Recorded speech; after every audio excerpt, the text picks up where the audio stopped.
It started with a single insect, no bigger than a tic-tac, with wings tucked beneath its olive green shell. It marched haplessly across the counter towards me. Or, more accurately, towards the condensation ring around a half-melted icy I had forgotten on the counter. My mind registered the bug's presence about a full 3 seconds before a proper reaction set in. I looked down from the book I've been reading all afternoon and noticed a viridescent ant-like creature and looked back at my book. Then, quite unexpectedly, a sense of panic roundhouse kicked me in the face. I screamed and slammed the book down on the insect and shouted to my coworker, "Jerry, code green, get the kit!" Jerry, who had spent the last 2 hours sitting on a milk crate behind the counter watching clips from RuPaul's Drag Race on his phone, suddenly sprang into action. "I'm on it," he yelled as he dove over the counter, taking the entire Powerball display with him and crashing onto the other side. He hit the ground, bounced back up, and sprinted into the dry storage room, where I had painstakingly arranged a number of emergency kits for such an occasion as this. I'm sorry, I should probably go back a second and take a moment to explain things. The gas station where Jerry and I work has been around for a long time, at least as long as the town it was built next to. It was a rich and complicated history that I won't bore you with, but suffice to say that weird things happen here. More specifically, bad things happen here. I hate using the word cursed, but there have been so many deaths and dismemberments on company grounds that people around these parts refer to ambulances as gas station wagons. So, you do the math. The previous owner didn't seem to care at all about these tragic accidents that kept occurring under their watch. At times, I did start to wonder if they were somehow in on it. If they were secretly observing the employees via hidden cameras like some kind of giant messed up game of The Sims. Of course, things changed after the owner's bodies were found a few miles down the road under what can only be described as mysterious circumstances. With them out of the picture, the burden of safety somehow fell upon my shoulders. I was determined to make sure that nobody else ended up like the owners, if I could help it. Admittedly, I may have dropped the ball a couple of times, but that's a story for later. I was determined to learn from past mistakes, and spent several weeks and hundreds of overtime hours putting together emergency response kits in the supply closet, each clearly marked for the type of scenario it was meant to maintain. Now, I was ready for almost anything the universe could throw at me. There was a box for code blues, gasoline-powered backup generator, CV radio, portable stove, blankets.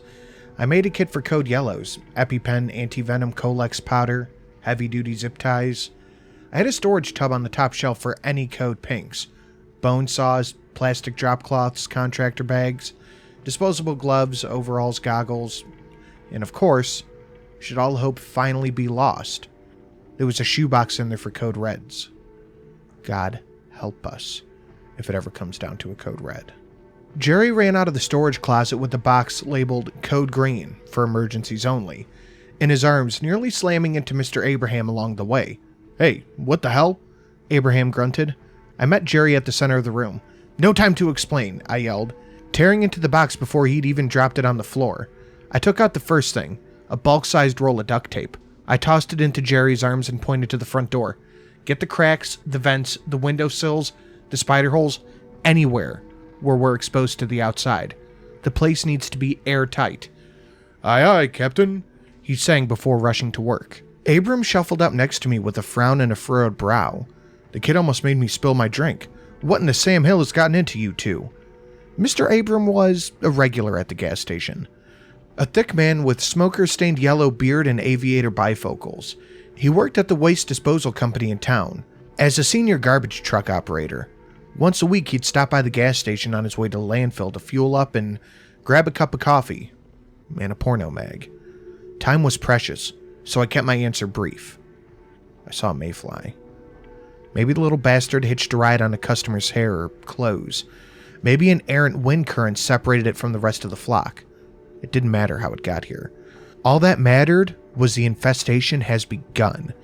This was a harbinger of things to come. And time was not on our side. With Jerry on crack duty, save your jokes. I raced to the back room and unlocked the circuit breaker box on the wall by the time clock. Sun hadn't set. We were still ahead of the game. I killed all of the electricity in the gas station with one quick go. The static hiss from the overhead fluorescent lights died with a soft whimper. Soon, the only light was what little spilled in from the evening sun, filtered through the countless trees and forests surrounding us on all sides. The illuminate was bare, but it was enough for us to continue the tasks ahead. I returned to the code green box while Abraham lamented loudly about our situation. I can't believe it's already been 5 years. Are you sure? Are you sure you saw a mayfly and not just a leafhopper or something? I retrieved a can of bug spray and a lighter from the emergency box. I quickly tucked them into my hoodie pocket, then pulled out a case of medical-grade face masks. It wasn't a leafhopper. Trust me. I equipped a mask, then offered the case to Abraham. He didn't hesitate to pull one out for himself. It was a good thing he was a local. That meant I didn't have to waste any precious time explaining what was going on, or why this was so urgent. He fumbled with the mask in his hands, and he worked his way through the denial stage of terror. Could it have been a thrip, or maybe an aphid? I know what I saw. I'm pretty observant. I should have known the universe wouldn't let me get away with a statement like that. Excuse me, an unexpected voice in my ear made me jump. I spun around to see the dark shape of a person standing only a few inches away, and blurted out the question, "Where did you come from?" She answered, I've been here the whole time. What's going on? Was there a power failure? Can I still check out? I bent down and grabbed one of the 2 emergency flashlights and flicked it on, casting the room in an eerie red glow. Now I could see exactly who or what I was talking to. She was a couple inches shorter than me, about my age, with blonde hair, at least 10 piercings in each ear. She wore a black lace choker around her neck with a pentagram pendant dangling in the front. A leather jacket zipped all the way up. She also had orange and white stripes on her cheeks, a coal black nose, 2 furry ears on top of her head, fishnet stockings. Whoever she was, she definitely wasn't a local. I instinctively took a step back and gripped the flashlight tighter, just in case I had to defend myself.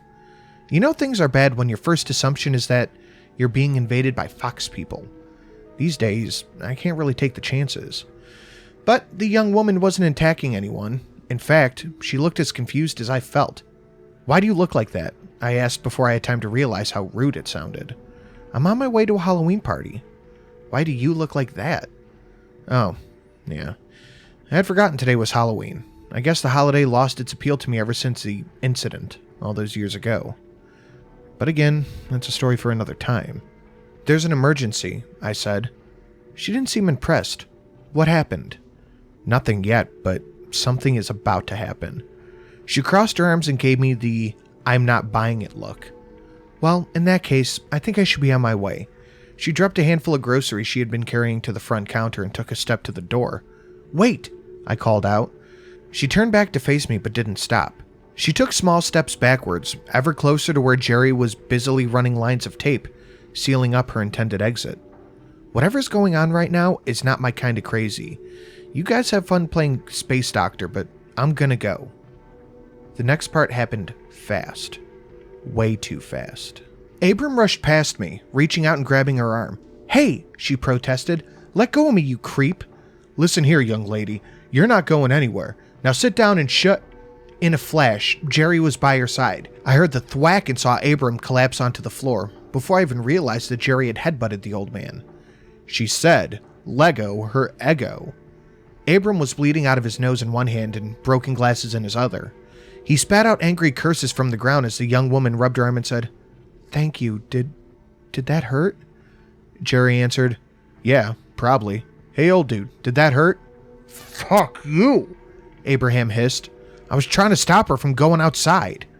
She stepped around Jerry and looked down at the man and asked, "Why?" I answered for him. "It's not safe out there. Something is coming." Jerry turned to her and said, "If you want to go, we won't stop you. But if I were you, I'd listen to what Jack has to say. He's usually right about this kind of thing." "Thanks," I said.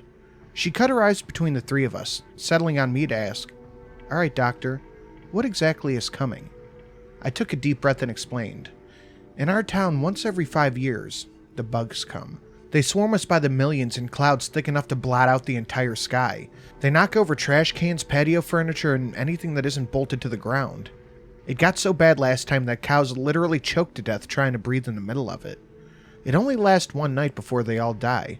Tomorrow, the streets and yard will be covered in a green slime like they were beat with a sherbet snowstorm. She turned to Jerry and asked, "Is he being serious?"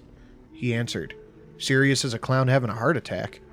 Abram was on his feet again with the surgical mask over his face, a red spot growing on the area of his nose where he taped his glasses back into one piece. "I've seen 10 swarms since I was a boy.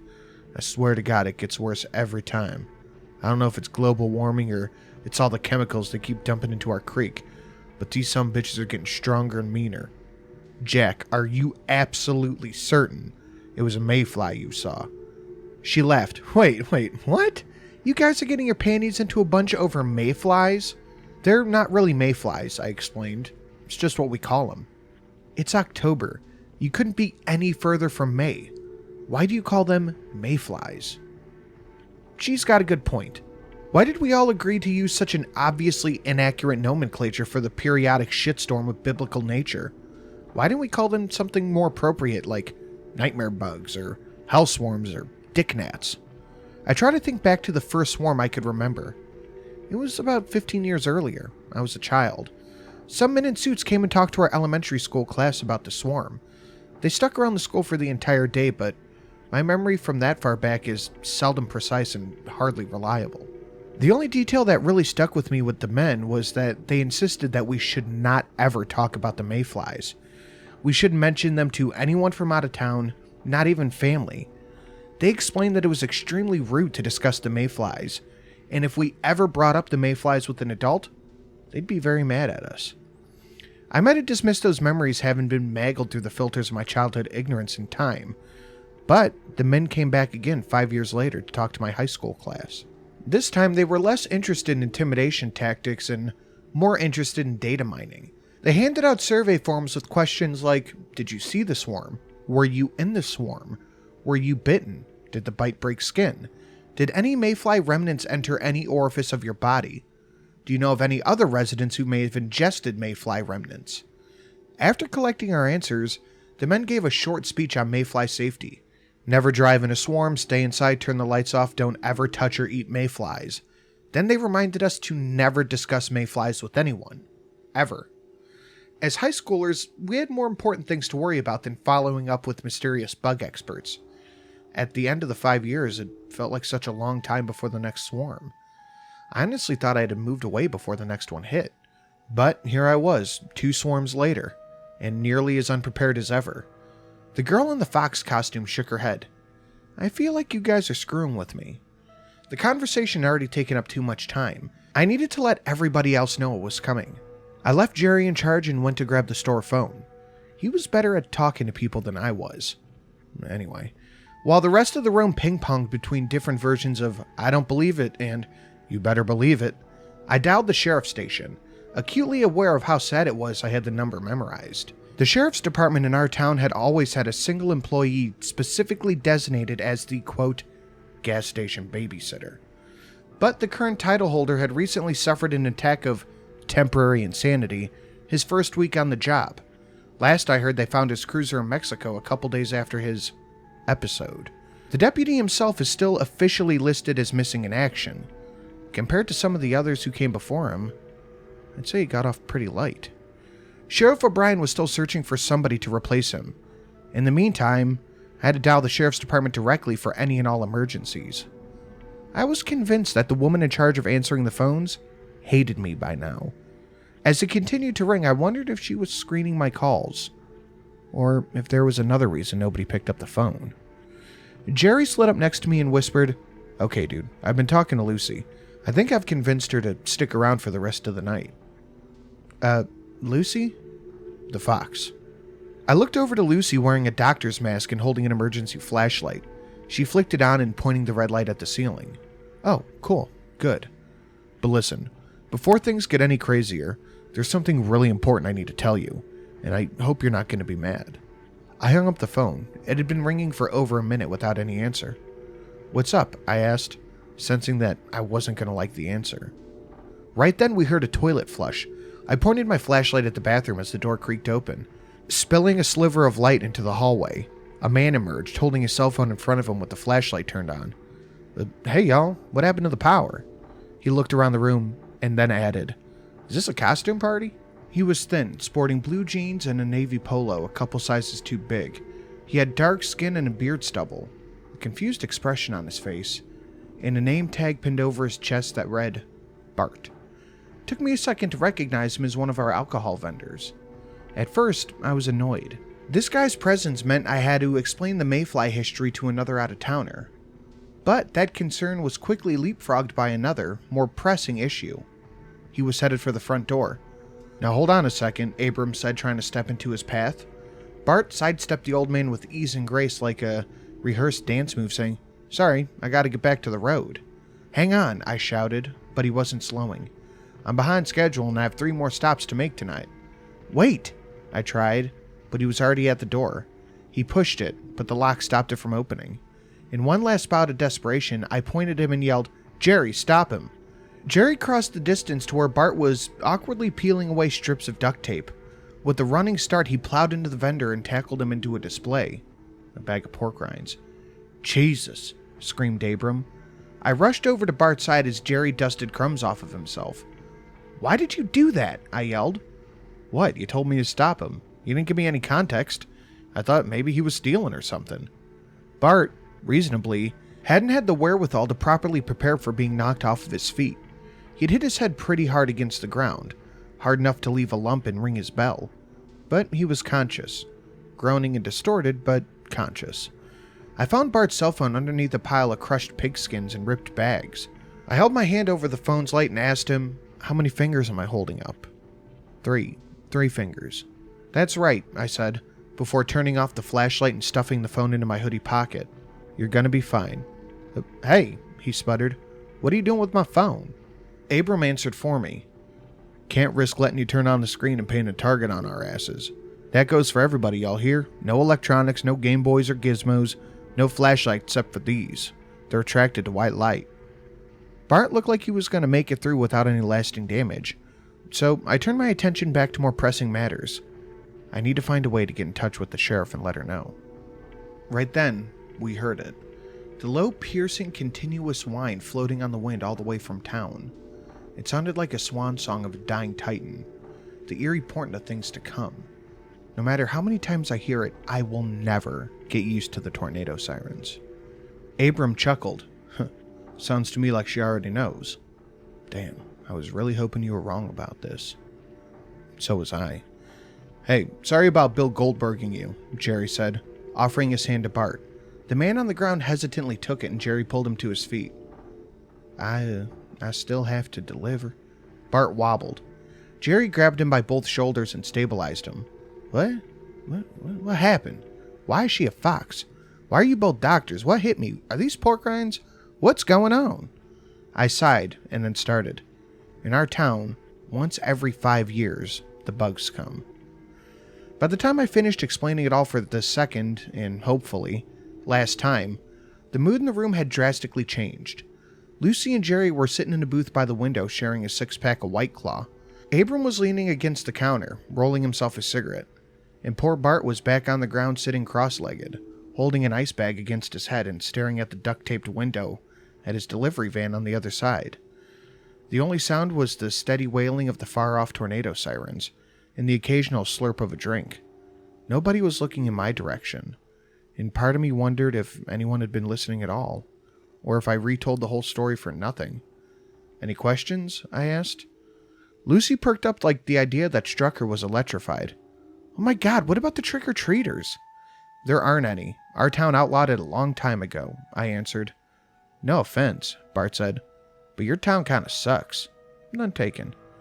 Look, if I don't get these deliveries on time, He didn't finish his sentence. Something stopped him.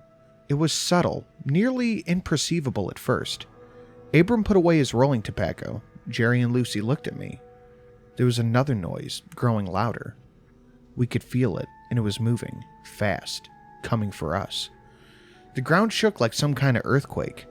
Slowly, carefully, we gravitated into a group at the front door, morbid curiosity compelling us upstream against common sense and wisdom. The sky outside was dark. but whatever light remained disappeared like a candle being snuffed out.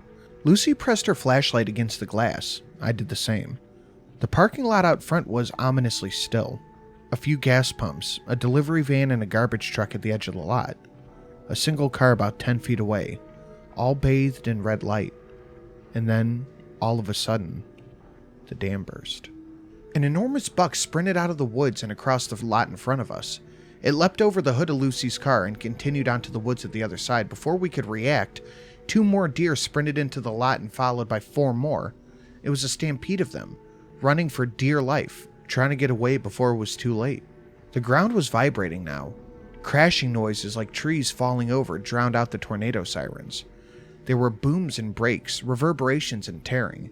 Somewhere in the mix, animalistic screams. The edges of the glass door filled in like green ink spilling onto a glass table. The green skittered and flowed and combined and spread from one side to the other. Soon the only free space was a hole in the center, the size of a beach ball. Then the size of a dinner plate. Then the size of a penny. Then the entire door was covered by a solid wall of millions of crawling green legs. Bart was right behind my shoulder and he whispered, "Give me my phone, I want to film this." Abraham didn't mince words. "I will kill you." Lucy pulled her flashlight away from the window and reached into her pocket, retrieving her keys. "What are you doing?" I asked. I just want to check something." She pressed a button on her car fob before we could stop her. A short beep beep of her vehicle marked the explosion of bugs from the door, all taking flight at the same time. With the glass clear, I immediately saw why. She used her key fob to remotely engage a car's headlights. For the briefest of moments, we all saw exactly how bad the swarm was. The worst blizzard in history had nothing on this. We were inside of a green snow globe, a green dust storm inside a celestial haze of green and black television static. The insects flowed in pure chaos, churning like whitewater rapids. The only organization to the general frantic was the attraction to the car, and in a matter of seconds, they smothered her vehicle in layers thick enough to make the light impenetrable. "Oh my God," she said as the bug slowly returned to the glass door of the gas station. "Is it always like this?" "No," I said honestly. "This is much, much worse." We stared at the shrinking window to the outside chaos. Soon, we would be under the green curtain again. Not like it mattered. The swarm was too thick to see anything anyway. But still, we watched for as long as we could. We stood shoulder to shoulder, watching until the glass was nothing but a swarming, breathing mass of green legs. "We're gonna be okay," I told myself. "We made it in time. The town was warned. All we have to do now, all we can do now, is wait it out." Over the sound of the insect storm, I heard one more thing. It sounded almost like a voice, like somebody screaming. A hand slammed onto the other side of the door, just as I realized what the voice was saying. "Help! Open the door! Help us, please!" All the voices came at once, crashing together into the chaos. I couldn't distinguish one from another. "Oh my God. Shit. I don't know. Let him in. Get back. Who's out there?" Jerry did what Jerry does. He sprung into action without thinking. He lunged for the door locks. I reached into my hoodie pocket and pulled out the heavy-duty can of bug spray. Just as I found the trigger when the door burst open, I aimed for the dark green cloud flowing inside and let loose. More voices screaming over one another. "Turn that off. Are you okay? Oh, thank Jesus. Get the light. Wait. Where are you? There's someone else out there." Jerry shoved the door closed and swatted at his face while the cloud of bug spray and the mayflies collided, raining tiny green twitching corpses all over us like snow flurries from hell. Live insects poured through the cracks of the door. I continued to spray, and they continued to die.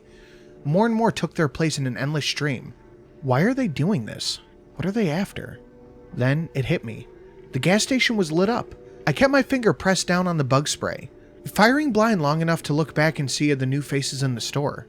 The stranger was tall and skinny, donned in all black, tight pants, a turtleneck, an LED lantern in one hand, and a white unicorn mask surrounding the rest of his head. It all made sense now. The bugs weren't after us. They were coming for that bright light. The unicorn had brought them into the gas station, like a Pied Piper of Hamelin. I added my voice to the chorus, "Turn off that lantern." The unicorn ripped off the mask, revealing a dark-haired woman with the face more annoyed than in fear. She completely ignored my request and yelled, impressively loud, a voice that surpassed all the others, "There was somebody behind me!" Jerry responded, "A good somebody or bad somebody?" "A friend." "Alrighty then." Again, Jerry acted faster than I could stop him, unlocking and reopening the door. Another figure rushed inside, colliding with Bart and knocking the poor guy over all over again. Amidst the mayhem, 4 figures lunged past. They were knee-high, cannonballing into the safety of the store, darting between our legs and over Bart's chest before vanishing into the shadows. Great. The last thing I needed right now was another raccoon blitzkrieg. But here we were. Unicorn Woman still hadn't extinguished her light and the mayflies were flooding in, forming an enormous swirling cyclone of green, thick enough to send bags of food and candy flying from the top of the shelves.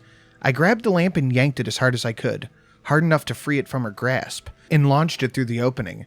I felt the whoosh of air as the legion of bugs moved as fast as they could and chased the light outside in milliseconds, just before Jerry closed the door and locked it all over again. "Are you okay?" "Yeet." "What the hell? That was my light." "You idiot, shut up." "Did you see that?" I was surprised when Lucy knelt down next to me with the roll of tape. She started tearing off new strips, holding the red flashlight in her mouth and pointing it at her work, while I took strips and covered the lines of the door. The old strips hung messily and uselessly, the exposed sticky side completely covered in green wings, legs, and still twitching bodies. Jerry walked over a moment later with a broom and went to scooping up the corpses right into the mound in a corner, as Lucy and I finished up the door. Nothing quite like a crisis to bring out teamwork, I guess. With that out of the way, I turned to greet our new guest. Unicorn Lady was picking bits of insect debris out of her hair, while the other figure stood still as a statue next to her. This one had a charcoal gray suit and matching pants, a face hidden inside a giant turkey. Specifically, a plucked raw turkey with eye holes carved into the breast section. Despite the impressive quality, I was reasonably certain that the turkey was just another bizarre Halloween mask. Like, 60% sure. "Are you two okay?" I asked. Turkey had said in a muffled voice, "What the fuck was that?" Unicorn grabbed him by the wig and said, "You can take that off now. We're safe in here."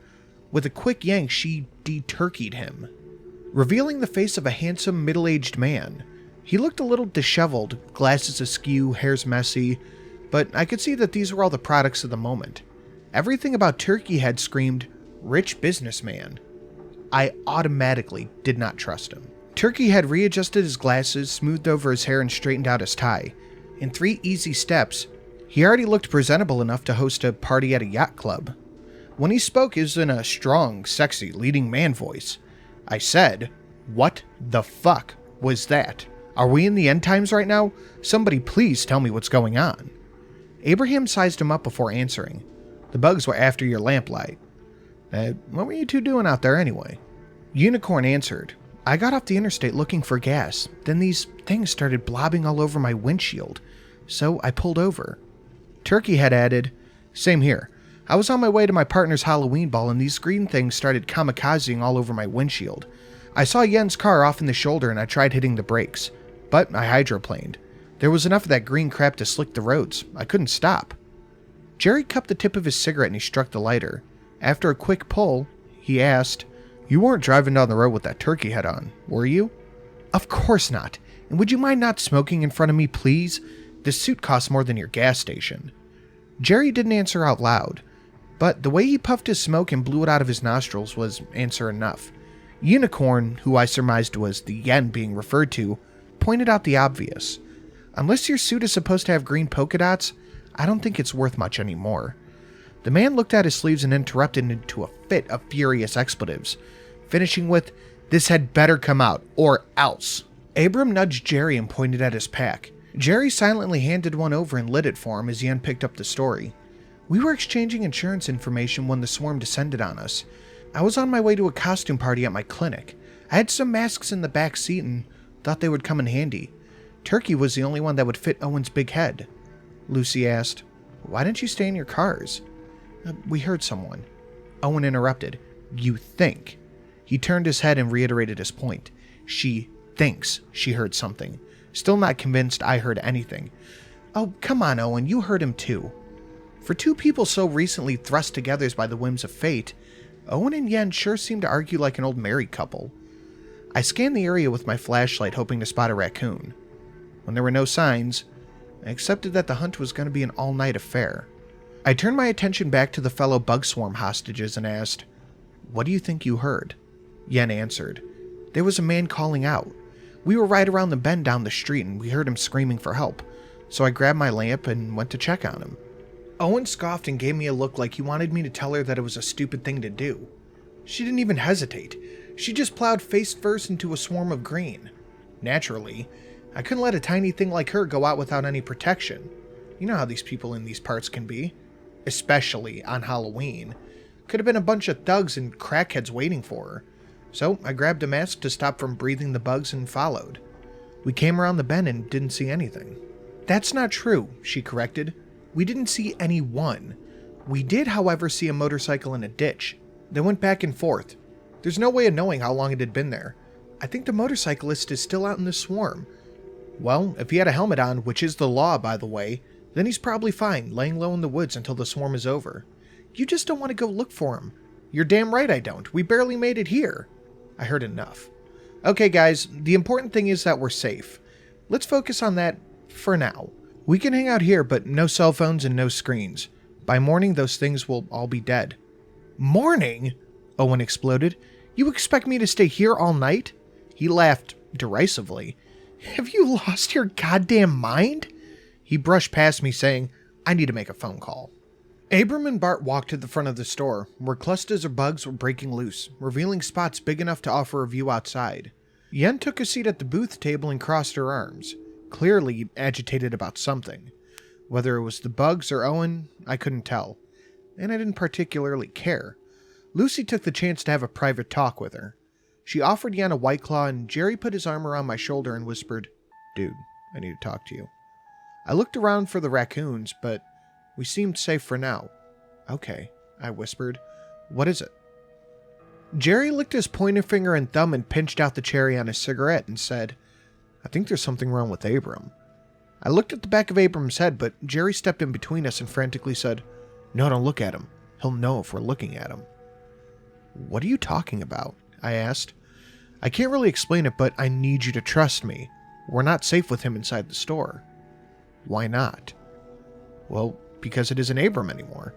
A shiver of dread the size of Texas ran down my spine, but I try to keep it on the down low. I've suffered enough robberies to know that outward panic doesn't really make any situation better. Okay, so what are we dealing with this time? Shapeshifter, plant people, doppelgangers, something else? I need to know exactly what it is so I can decide what emergency kit to grab. Lucy walked up to Jerry's side, forcing us to put the conversation on hold. For now. "Hey guys," she said. "I hope I'm not interrupting anything." "No," I responded, looking for the right lie. "We were just talking about..." I hesitated for a moment too long, but Jerry picked up the ball as soon as I dropped it. "Ball gags." "Oh, all right." She seemed surprised, but not really surprised enough in my opinion. If she had any misgivings, she quickly dismissed them and said with a friendly smile, "Well, if your convo has reached a good stopping point, Yen and I wanted to see if you felt like playing cards or something just to pass the time. If we're going to be trapped in here, might as well make the most of it, right?" Owen screamed like he had just been bitten by a wild animal. Lucy and I pointed our flashlights to where he had been standing on the other end of the room. He was doubled over, hugging his hand, continuing to scream. "What is it?" Yen shouted. "I've just been bitten by a wild animal," he screamed. Huh, that explains it. I had to prioritize emergencies. The gas station raccoons were about 2 steps removed from direwolves. For now, they had primacy. I crossed the room and circled to the employee side of the counter. As I went, asking, "Which way did it go?" "I don't fucking know, but it bit me right in the arm." I found my trustworthy wooden baseball bat right where I left it, propped up next to the safe. Now equipped with a decent weapon, I felt like I might soon have control of the situation. That's when I heard the others screaming over each other again. I knew I was wrong. "Oh my god, really, Owen? Where'd that come from? Don't point that thing at me." I kept the weapon down, hidden behind the counter until I could see what was going on. What was going on was, Owen had pulled a handgun and was waving it all willy-nilly. Lucy stepped forward and demanded that he put the gun down. Owen escalated everything. "Shut up and give me your flashlight." She stepped back and held the flashlight behind her back, pointing it at the ground and turning herself into a black silhouette. "I'll trade you," she offered. "Give me the gun first." "Don't test me," he growled. Something about his mood changed. He was already an asshole, but now he was a wounded asshole with a gun. I could only see things getting worse if I didn't get involved. "Hey, Owen, take mine." He turned away from Lucy and eyed me incredulously. "It's okay," I said, holding it out like an olive branch. "I don't need it. I know this place like the back of my hand. I could walk around here blindfolded if I needed to." He marched over to me, reached across the counter, and snatched the light. As soon as he had it in his hand, he aimed at my face and barked, "When this is over, I'm going to sue the hell out of this place." Go ahead, I thought to myself, but there's not really much left in this place to sue.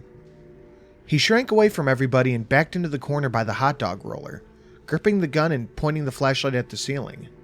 When his ass finally hit the drink case, he shouted a warning for all of us to hear. "Nobody else come near me tonight unless you feel like getting shot." This guy was on full tilt, boiling over with an irrational fear rage. With a little time, he might calm down and see how silly and asshole-ish she was behaving. Or he might tick up a notch or two on my ever-growing mental list of pressing emergencies. Only time would tell. For now, I need to reach the outside world. I picked up the store phone and tried the sheriff again. This time, I dialed her cell phone directly, and I silently hoped that she was okay. "Hello?" She answered. "Amy, it's me." "I know who it is, Hoodie. I have caller ID. What's going on?" I could hear voices in the background, lots of them. They sounded like cries and screams. "Are you okay? Where are you?" "I'm at the Church Falls Festival right now." Those screams, they almost sounded like laughter. Did everybody get inside in time? "In time for what?" I couldn't believe how relaxed she sounded. Well, not relaxed. Quite annoyed, actually. But definitely not panicked. The mayflies.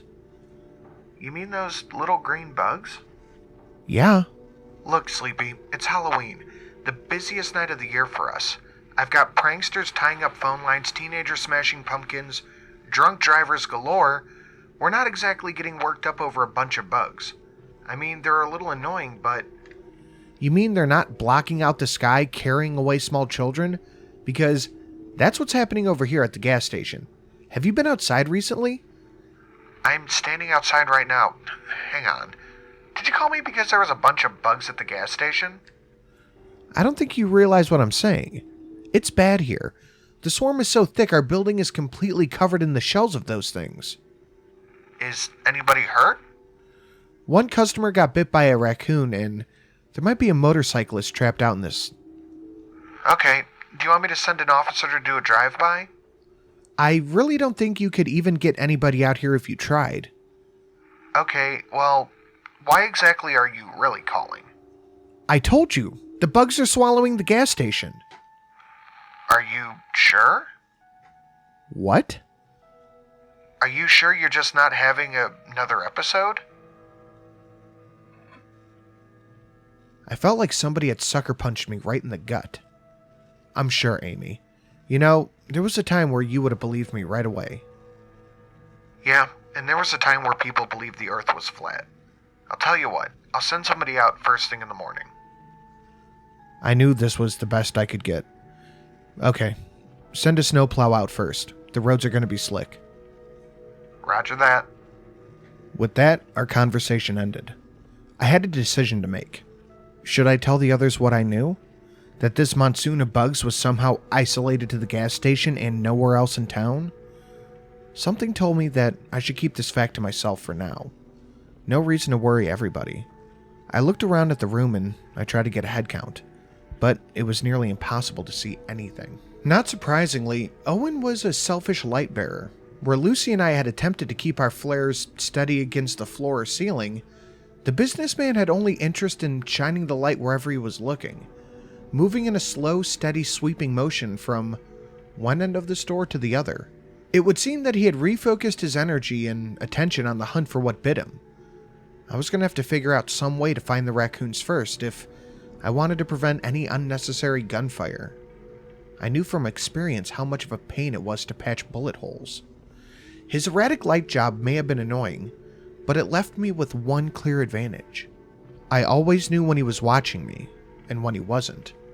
I took my baseball bat and snuck over to the communal light source in the room, the booth where Lucy and Yen were now seated. The red flashlight was propped up on the table between them, aimed straight up. I kept my voice down and asked, "Do you mind if I borrow the flashlight for a moment? I've got some experience with the raccoons. I might be able to herd him into a closet or something." Yen was pretty quick to respond. "What about us? Are we supposed to just sit here in the dark while you go hunting?" I know it's not ideal, but Lucy made the decision for both of them. She grabbed the flashlight and handed it over. "Be careful, but also be quick." Yen scoffed, but by this point, I didn't particularly care about making new friends. Equipped with a flashlight and weapon in my inventory, I was ready to begin my search. First off, I needed to find Jerry. A quick scan of the tiny building showed no signs of him. Strange.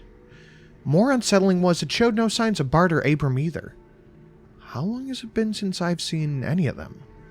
I had to stifle the completely irrational fear that the raccoons had already disappeared them. As much as I wanted to keep it bottled up, the worry was bubbling over. Something isn't right. I entered the hallway leading back to the back room, keeping the red light trained in a tight circle around my feet, and whispering Jerry's name.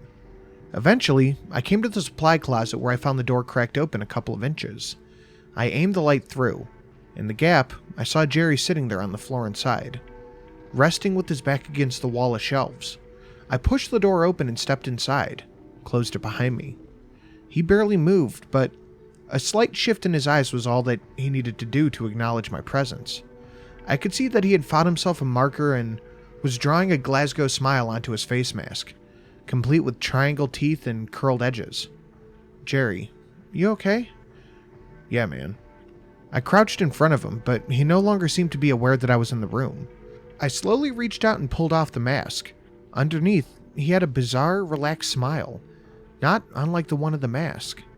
Like he was sitting at the beach on his first day of retirement. It was Nirvana in the flesh.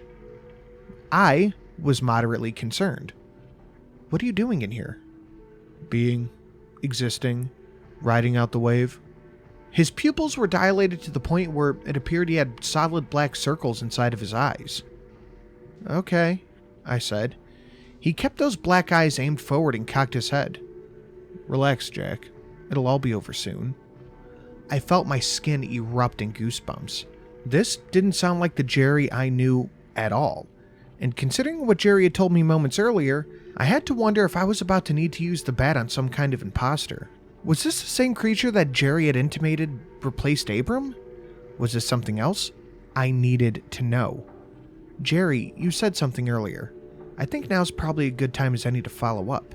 You said there was something important that you needed to tell me." "I did. I do.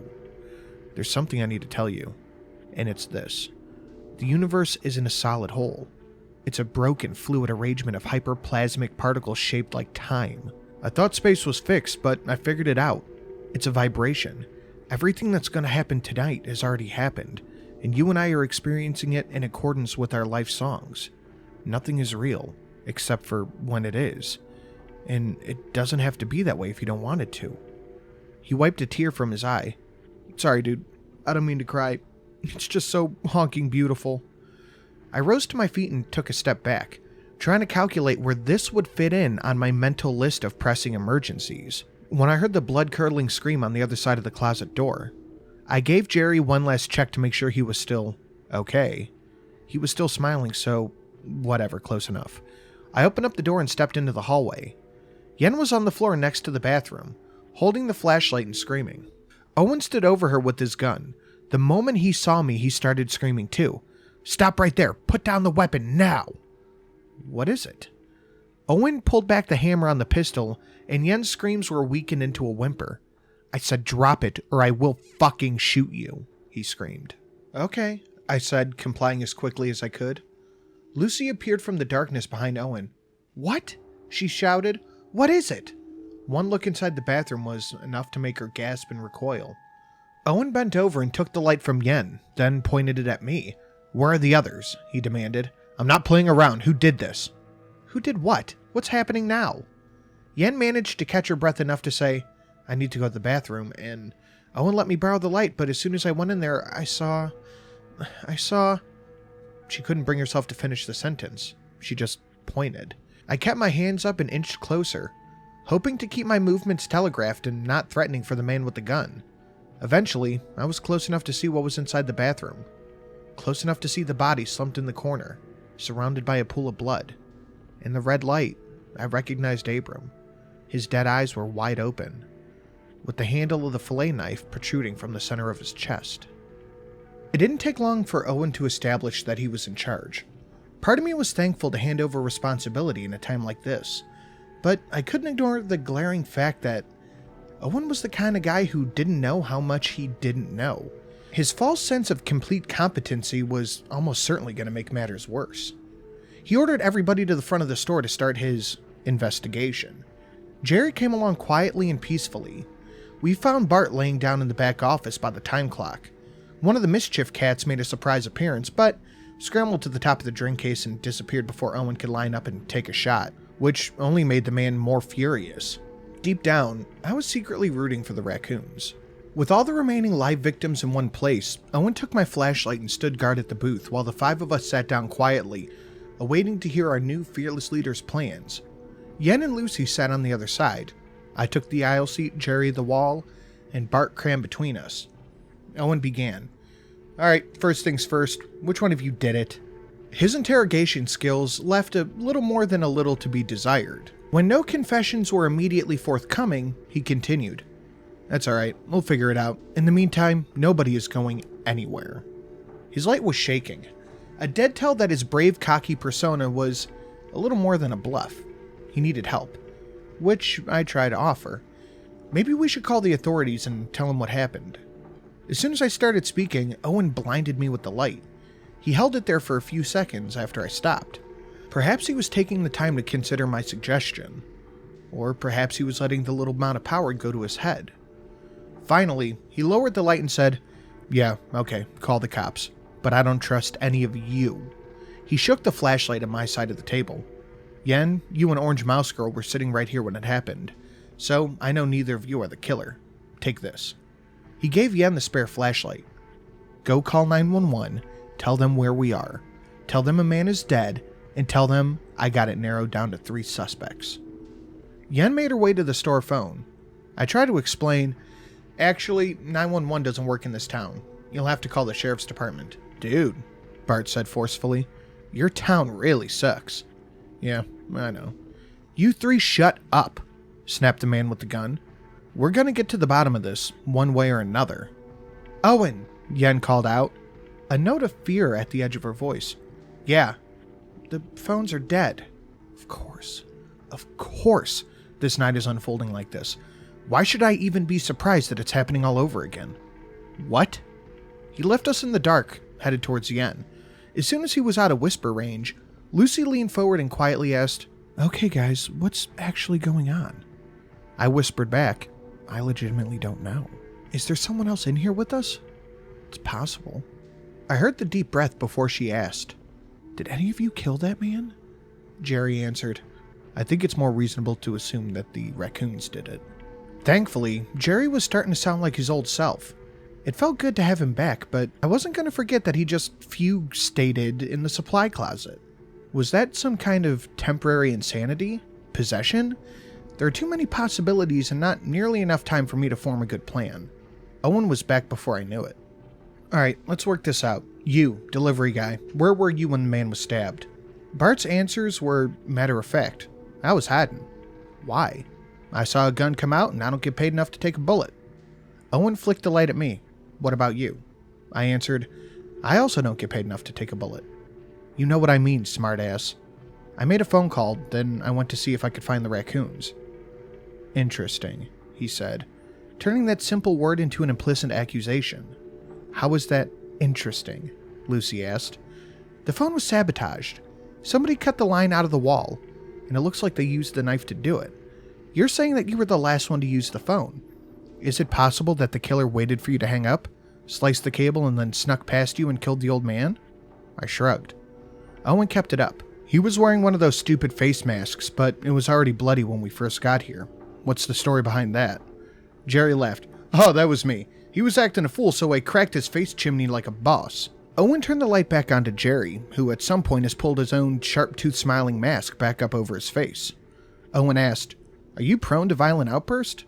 Bart chimed in. Come to think of it, you did tackle me pretty hard. Thank you, Jerry responded. I could see which way the winds were blowing, and I didn't like it. Jerry had been acting strange for most of the night, but I knew him well enough to know that he was innocent. I also knew him well enough to know that he was the worst person to advocate for his own innocence. Owen, Yen called. What? Take a look at this. He left us once again to join the woman standing in the center of the room with her flashlight pointed at the code green box. Lucy whispered, I don't like this. This guy's unhinged. He shouldn't be in charge. Bart leaned forward and put his head in his hands. This is so fucked. I just want to go home. What about the rest of your shift? I asked, trying to keep the mood light. There is no rest of my shift, man. I just said that so you guys would let me get out of here. Everybody I work with knows the rules, and this is what I get for breaking them. That was another unexpected curveball. What do you mean? The gas station is always the end of the route. When I started working, everybody told me the same thing about this place. Get in, get out. Never start a conversation with the workers, never stay longer than necessary, never go to the bathroom. I get paid double to run this route because no one else wants to do it. I just assumed it was because the gas station's in the middle of clan country. Now I'm sitting here waiting for Mr. Good Guy with the gun to decide my fate. For real, fuck this town and everyone in it. Hey, Owen yelled. No talking. Yes, sir, boss, Bart replied sarcastically. We sat in somber silence until he returned to the table with the box in his hand and Yen by his side. He searched inside of the kit and pulled out the surgical masks, dropped them onto the table. It appeared somebody had taken a knife to the pack, slicing holes through the lot of them. Somebody is sabotaging our supplies. Yen asked, Who would do something like this, and why? I don't know, Owen answered, but I intend to find out. Both immediately turned around and pointed their lights at something crashing loudly to the ground. Whatever it was, it came from the bathroom. Go check that out, Owen said. Are you crazy? Yen answered. That's where the body is. You go check. And leave the killer unguarded? Owen looked at her, then to us, then at the bathroom, then at the gun. With a short sigh, he made the difficult but responsible decision to hand the weapon over to Yen while he courageously went to go check out the noise by himself. I'm kidding. Could you imagine? No. Instead, Owen decided to go for the Asshole of the Year award by ordering me out of the booth to be his literal human shield. As we left the others behind, he promised the group that he would shoot anybody who tried anything funny. Then, with the barrel of his gun stabbing me in the back, we went to go check out the noise.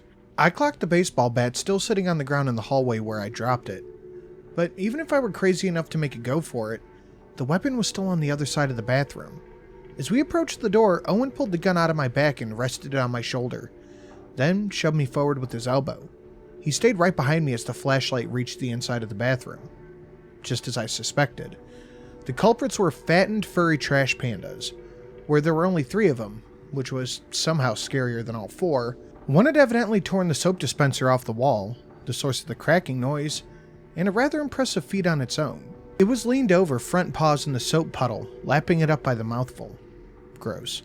But not nearly as gross as the other 2 raccoons. The ones hunched over the corner greedily licking up the puddle of human blood. As if bloodthirsty raccoons weren't bad enough, I noticed that something important had gone missing. Or rather, someone. The body of Abram was nowhere to be found. And I was nearly positive that these animals couldn't have carried it off on their own. They all moved in perfect unison, licking the floor, suddenly stopping once they realized they were being watched, slowly lifting their heads and facing toward us. Hey guys, I said with a wave. Did any of you see the body of a bearded man?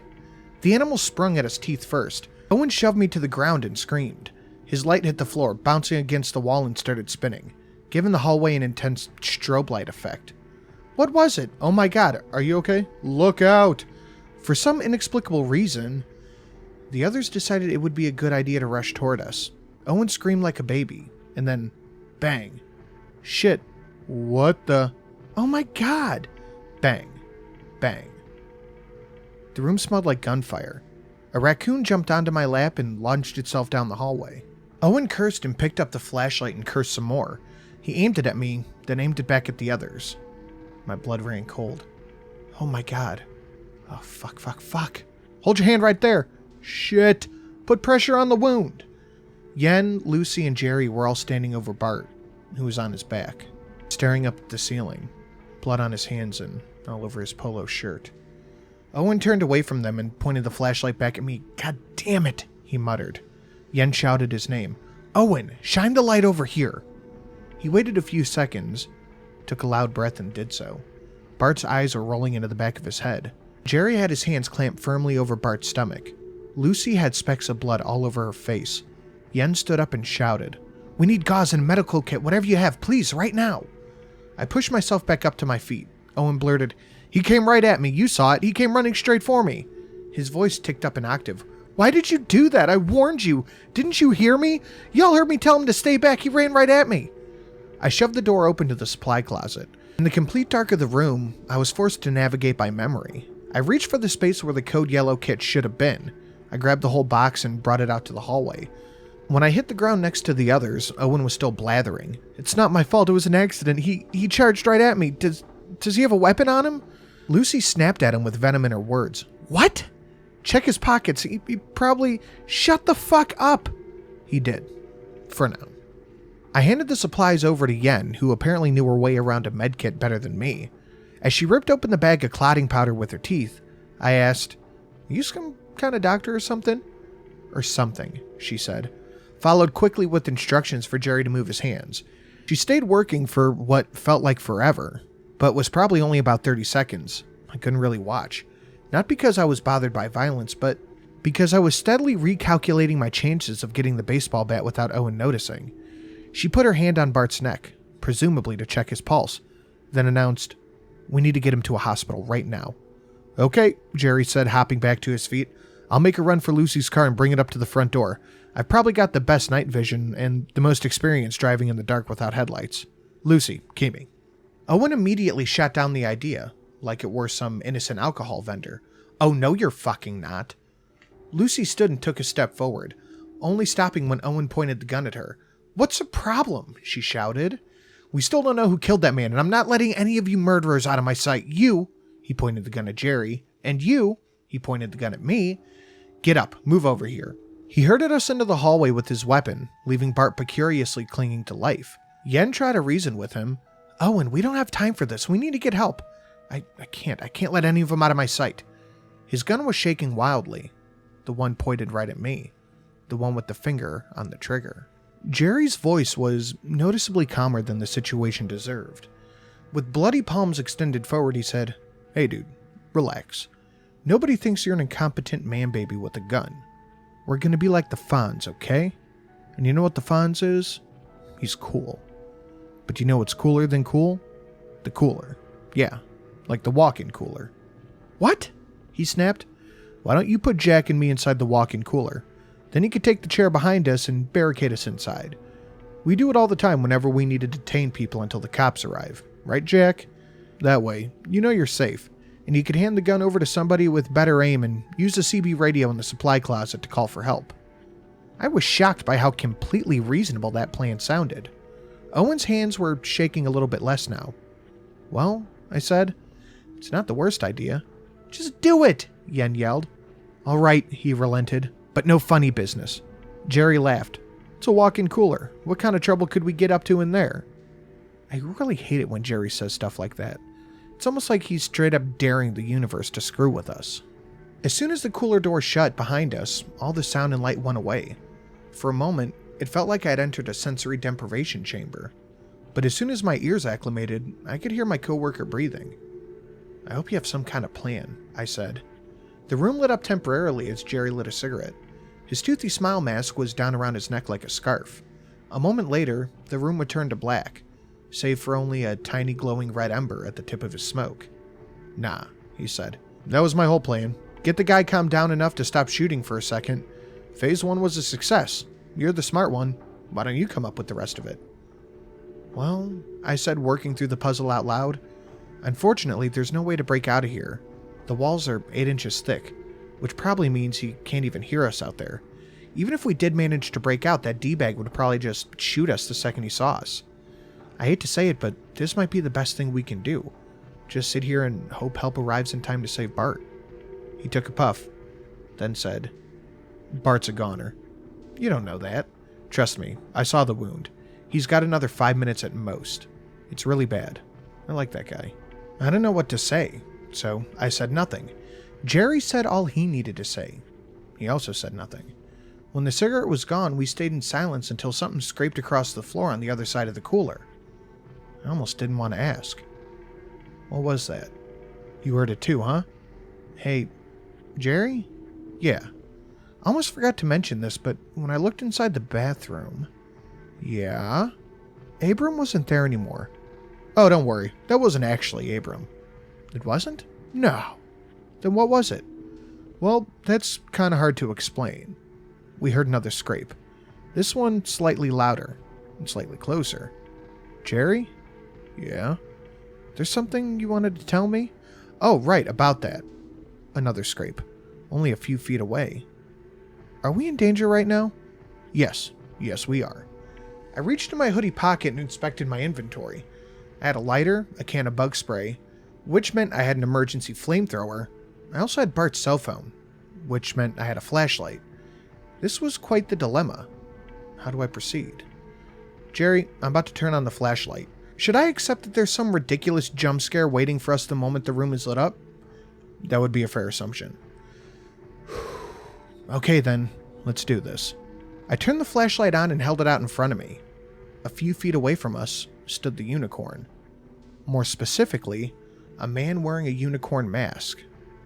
A man with a smoke-stained yellow beard poking out from underneath. A man who looked an awful lot like Abram. He stood upright, gazing into our souls with his unicorn eyes. Copious amounts of blood streaming from the front of his shirt. The handle of the fillet knife protruding from the center of his chest. Come on, man, you do it, I argued. No way, you're already missing a finger, you do it, Jerry argued back. How does that make me more qualified to pull off his mask? I'm just saying, if he bites you, you've got less to lose. You know what, maybe it's your turn to lose a digit.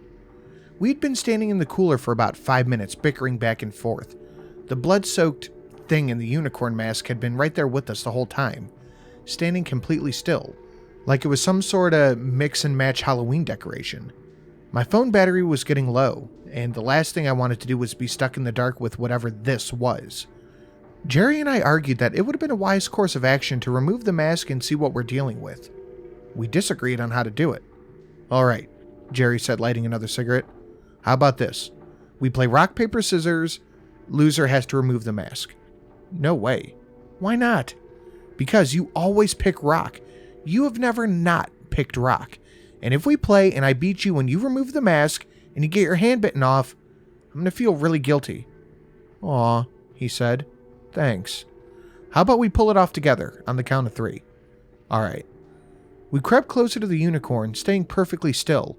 Together, we reached out and grabbed the mask by either side. Okay, I started, on the count of 3. Okay. I took a deep breath. My heart was beating like crazy. I didn't know what to expect, but no matter what it was, I wasn't ready. Regardless, I started the count. 1. 3! Jerry yelled, ripping off the mask. We took a step back. Oh, I said. It was probably the least surprising thing possible. Just good old dead Abram. Lips slightly parted. Eyes wide open. Face pale and devoid of life. Jerry sounded almost disappointed. Well, that was stupid. I tried talking to the dead man, even though I knew it wasn't going to work. Hey, Mr. Abram, can you hear me? A low croak escaped his mouth. At least I thought it wasn't going to work. Wait, what did he just say? I asked. Jerry dropped the cigarette onto the floor and stomped it out. I think he said, to blave. Does that mean anything to you? Abram's head cocked slightly as another hoarse noise began spilling out of his throat. It sounded somewhere between an annoyed cow and an angry frog. A rancid smell like vinegar and onions filled the air. Jerry visibly gagged and pulled his mask over his mouth. You feel better? He asked Abram. I wasn't expecting a response.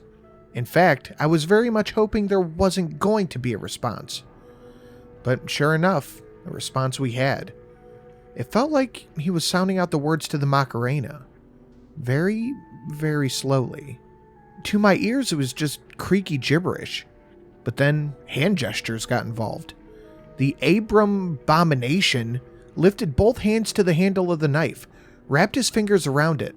I thought he was going to pull it out, but I was wrong. He continued to mumble hard syllables as he forced the knife downward, ripping his chest wide open, spilling wet, gooey intestines all over the floor in a steaming pile. Green dots the size of sugar ants skittered forth inside of his open wound. They crawled away from the sliding blade and took flight, filling the air with a swarm of infant green mayflies.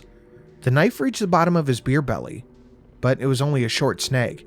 The thing continued to disembowel itself, cutting straight down through the belt, causing his pants to fall on the ground. More and more of those bugs dropped and crawled out of him. Some were even flying out directly. At this point, I realized, to my dismay, that the guts on the floor were squirming, rich with life. Those baby insects. It seemed that Abram's blood was thick and lousy with mayfly larvae. I didn't even realize that we were moving until our backs hit the cold door. My hair was itching now. Those baby mayflies were landing on me, crawling into my nose and ears and getting caught in my eyelashes. Whenever they piled too thick over the phone, I'd flick my wrist and send a miniature green dust cloud into the air. It hovered, reamassed, and settled onto the phone again. Only when the knife had gone as far as Abram could push it did I realize that I needed to do something if I didn't want to end up like him or worse. I brought out the can of bug spray and yelled, "Hold your breath," and started blasting. The amassment of green died on impact, plummeting to the ground in thick clumps, like wool being sheared from the sky. As they died, the body of Abram seemed to react, launching its head back and screaming in a voice that it sounded like a fork scraping against a glass plate. The noise ended abruptly when a lump the size of a gumball pressed against the neck from the inside, working its way up from his stomach, until it emerged from Abram's open mouth. I stopped spraying. The game had just changed and I didn't want to play anymore. I turned around and banged on the door with enough force to bruise my hands, elbows, and one of my knees. But I knew it was all for naught. They couldn't hear us outside. The door wasn't opening until somebody on the other side deemed it so. So I slowly turned around and back to face what was waiting. The thing had started evacuating Abram's mouth. About 3 inches of needle legs, green armadillo scales, and 2 eyes bulging crawled up Abram's face. "I knew it," Jerry laughed. "What? What did you know? What could you possibly have known?"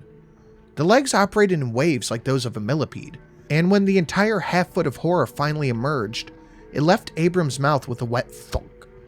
The old man's empty shell instantly went ragdoll and collapsed into a heap of its own guts, and the demon millipede rolled into a ball and launched itself toward us. Jerry went left, I went right, the phone escaping my grip.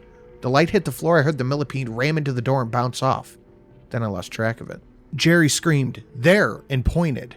I turned just in time to see it scaling the wall before leaping at me. Suddenly, the floor whipped out from under my feet, and I hit a huge pile of human debris ass first. I accidentally slipped in a puddle of Abram, and not a second too soon, the green bug went whizzing over my head. Great! "Yoinks!" Jerry yelled. I looked up to see that the millipede had landed and attached itself to his stomach. Not great. I got to my feet and to his side as quickly as I could, but the millipede had already climbed up about a foot up Jerry's body. I tried to get a hold, but the way it moved made it impossible. Each time a leg landed, the tips hooked into Jerry, through his shirt into his flesh. Every time I pulled, I was pulling hundreds of needles. Each step it took left one hole and made another. It crawled up his chest and neck, leaving a trail of countless bleeding pinpricks. "Shit, shit, shit," Jerry said, straining his eyes to watch the thing pass over his chin. I pulled out the lighter and flicked it on. I held the flame against the green shell, but there was no effect. "Shit, shit, shit. What's he doing now? Gross. The millipede stopped and perched on his face mask, almost like it was trying to figure out what it was looking at. I'd run out of good ideas by this point, so I went with brute strength, grabbed the millipede on its head, and yanked. I may as well have grabbed a glass bottle. The teeth or claws or whatever I touched, and ripped through my flesh down to the bone. I instinctively fell to the ground and hugged my hand as I squirted blood, with enough force to make me consider doing something serious about my blood pressure, if I somehow survived the night. I snapped out of it and played through the pain. Jerry was going to need help if... Oh, God. The millipede used its front 2 legs to slice a perfect slit over his face mask, then proceeded to crawl down his fucking throat. He lurched forward onto his hands and knees, wincing hard for at least a minute. Then he started exhaling in forceful spurts like he was trying to work up a hairball. "Jerry," I said, "you okay?" He spat out a long, slimy piece of blood, then made a noise sounded like... He lifted his head and looked at me. Through the tattered mask, I could see a real smile on his face. "Jerry." His sounds turned into laughter. "Jerry." His laughter turned into a cackle. "Jerry." He stood up. He wasn't looking at me anymore, and when he spoke, a frothy bit of spittle fell from his mouth. "Yeah, you don't like that, do you, bitch?" "What's going on?" I asked. "I'm sorry. Is that inhospitable to you?" He punched himself right in the stomach. "How's about that, huh?" He punched himself again. "Yeah, that's right, bitch. This is my house. Ain't nobody burning it down except for me." He lurched forward and hit the ground, barely able to put his hands out in front of him to stop from cracking his face on the floor. A huge splatter of green and red expelled force from his mouth like it was in The Exorcist. The projectile vomit coated the floor. At the center of the slop was the writhing body of the millipede. It flicked around a few times and then formed a ball and rolled away into a corner. "Jerry!" I screamed. "Are you even fucking alive right now?" Have you seen my cigarettes? I could really go for a smoke right now. Right about... Holy fuck, Jack, it's on your sleeve. What? I looked down and saw the fucking hellspawn millipede racing up my arm. I grabbed at it, but the moment my fingers touched it, the asshole latched in with its needle legs. It hurt a lot worse than Jerry's reaction made it seem, but I suppose his collection of tattoos probably gave him a better frame of reference for this kind of pain. If I had to think of something to compare it to, I'd say imagine being stabbed by 1,000 needles over and over and over again. Yeah, there's nothing really comparable. Jerry pulled off his belt and flung it around the neck of the creature. As he pulls, the needle tore my skin. He pulled hard enough to knock me off balance. I hit the ground all over again. The damn thing just deepened its grip. It was at my shoulder, its eyes staring right at my mouth. Blood, vomit, and bile dripping from the wet shell. Jerry tried yanking again, but again, the bug just clawed the belt in half. As Jerry stumbled to the ground, I realized I was all out of luck. The needle stabbed into my neck, then my chin. Then I clenched my teeth together as tight as I could, tight enough that I was certain I'd shatter him if I kept up. But the millipede didn't let me. It extended a pair of front legs and sliced the mask off my face. Then, with 2 more legs, it pried open my lips. Then, with several legs, it grabbed a hold of my front teeth and forced my mouth open. Jerry sat up and looked at me as the thing plunged in my mouth and down my throat faster than I could even bite. The pain ripped into me everywhere. That was a close call, but I made it. It shouldn't have been so close. It's never been this close before. Was I getting sloppy in my old age? Nah, I'm at my prime. It's the host. There's something wrong with them. They're not normal. Wait, hang on, what? Jerry helped me to my feet. Jack, listen, can you hear me? Yeah. It's gonna be okay, okay? Did I just swallow a monster bug? Fuck. What the hell is even wrong with this one? These reaction times are pathetic. And what's going on with this leg? At least this is inhabitable, but how can I hurt anybody with these weak hands? Wait, I know, if I just had that knife. I looked around for the knife that Abram had stabbed himself with, but... Wait, why was I looking for Abram's knife? And how did I know that he stabbed himself? Well, because I was there, of course. I was inside Abram when it happened. No, I was Abram. I waited until I had all of the food together in one place, and then I began the harvesting. I needed my children to have something to eat when the time was ready. Duh. Wait, no. None of this made sense. Whose memories are in my head right now? Jerry put a flask in my hand. Look, dude, here's the thing. I know you're fighting for control of your mind right now, but if there's any of you left in there, you gotta drink this. What is it? It's the reason she couldn't live inside of me. No fucking way. Throw that shit on the ground right now. Don't drink it. I don't want to drink it. Good. Then don't drink it. I wasn't planning on it. Good. Great. I'm glad we're in agreement. Lovely. I opened the flask and threw it back. The whole thing went down my throat. I could hear two different voices in my head screaming at me that this was a bad idea. I knew they were both right.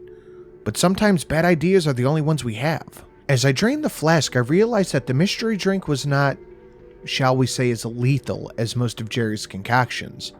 It tasted like soap, sugar, and a little bit more. When it was finally done, I dropped it onto the floor. Jerry laughed, but it wasn't his normal laugh. It wasn't the showing off how cool I am laugh, or the I thought of a funny laugh, or even the whoops, I didn't mean to send you that dick pic laugh. It was a nervous, concerned laugh.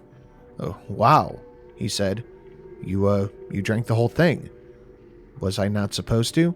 No, it's fine, I'm just impressed. Why, it didn't taste that alcoholic. It wasn't alcohol. Oh god, I'm gonna be sick. I felt red-hot pangs shoot through my intestines. What is this? You stupid... what are these things called anyway? People? How can I possibly be losing this badly to people? They're food. I need to get away. I need to regroup and I need a plan. But this one's fighting me for control of his mind, and that meant I couldn't come up with a plan until I disconnected. It wouldn't take long to kill this one, though. All I had to do was shred some organs. It could be a matter of seconds. These bodies are so frail, but this fire... Whatever it is, I couldn't bear it for another moment. I fell onto my knees and braced for what I knew was coming. I hacked up the 6-inch millipede with the force of a cannon. The taste of acid and blood filled my mouth. I felt incredibly weak, like I had been chopped down the middle. I felt all of the energy it left, half of my life, my memories. They evacuated alongside it. Or at least, they tried. With what little mental acuity I had left, I snagged an errant memory on the way out the exit. Nope, you're not going anywhere. You're my memory now. As far as memories go, this was the mother lode. The millipede rolled into a ball in my vomit and promptly launched itself across the room. Jerry raced up and kicked it, screaming, "Yeedo, mosquito!" I pushed myself up, horrified by the new information now residing inside my head. Jerry. That's the Mayfly Queen. It's some kind of parasite.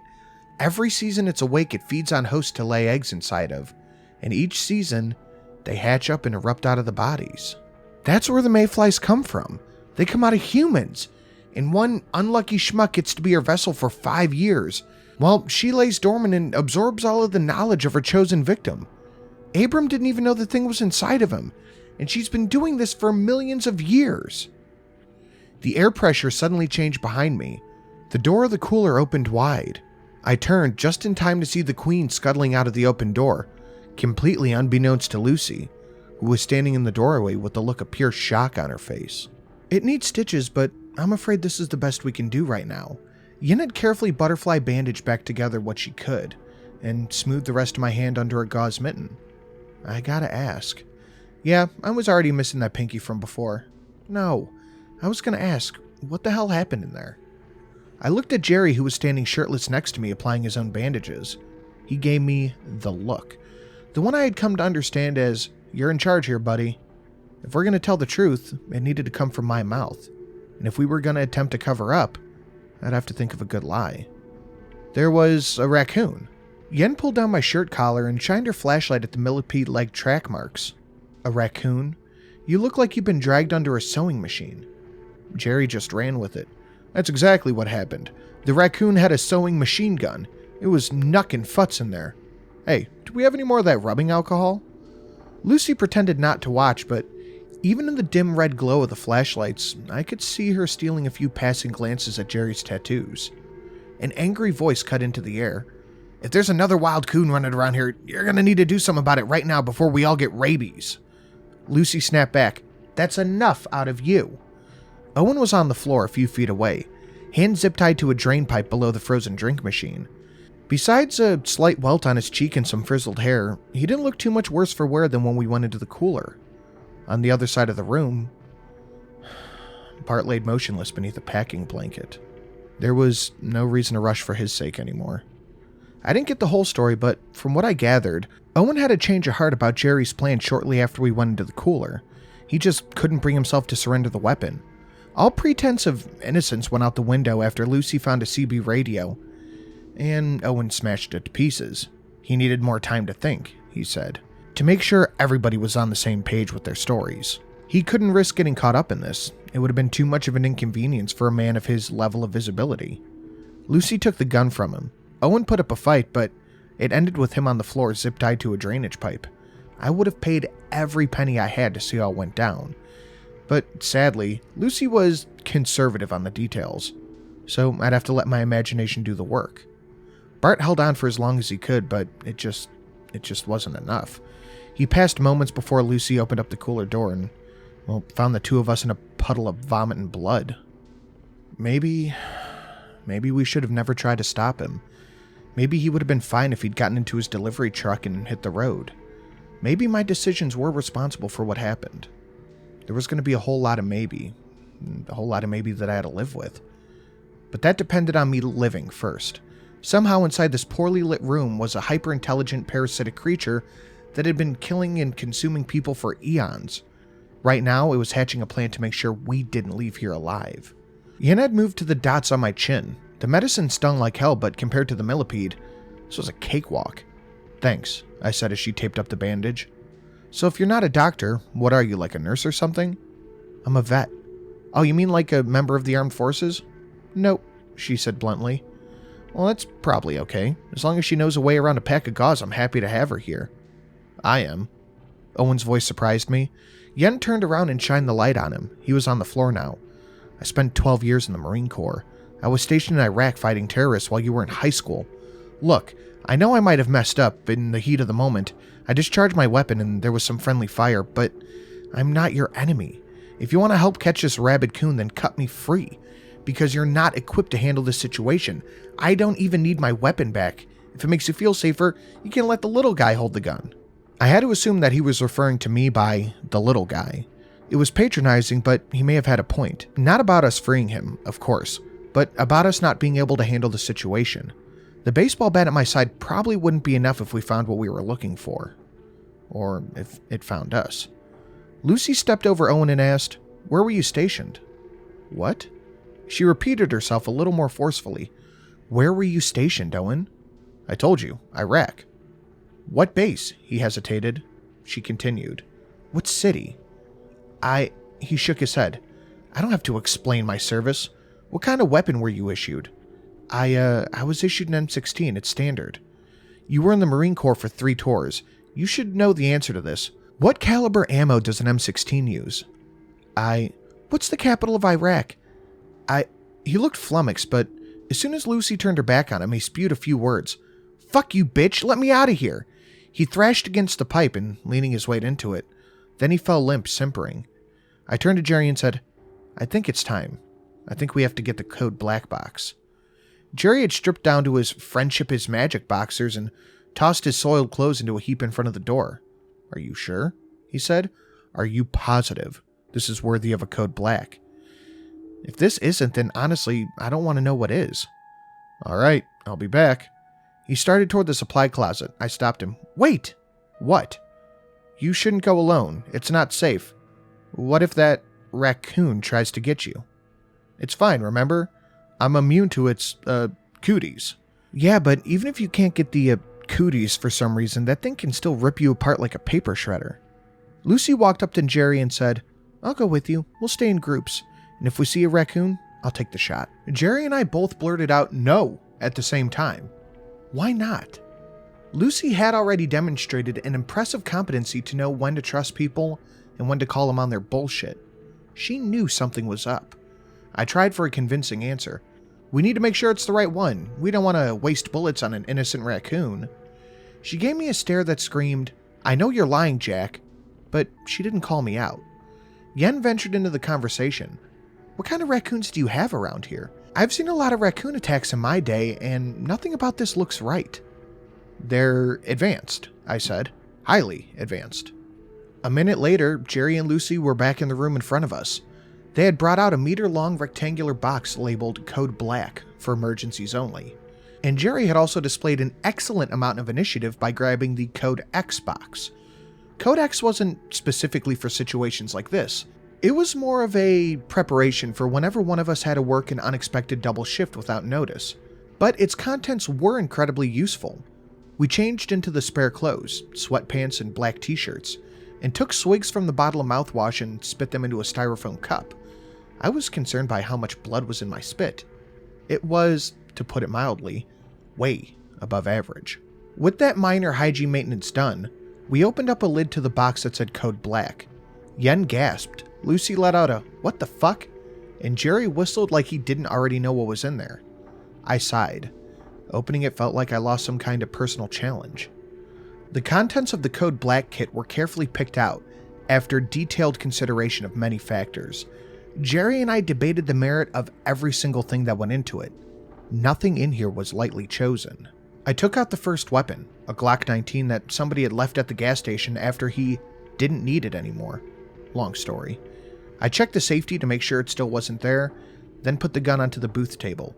Next, I pulled out an old bear trap that had dried blood on the teeth. Definitely too big for the job we needed.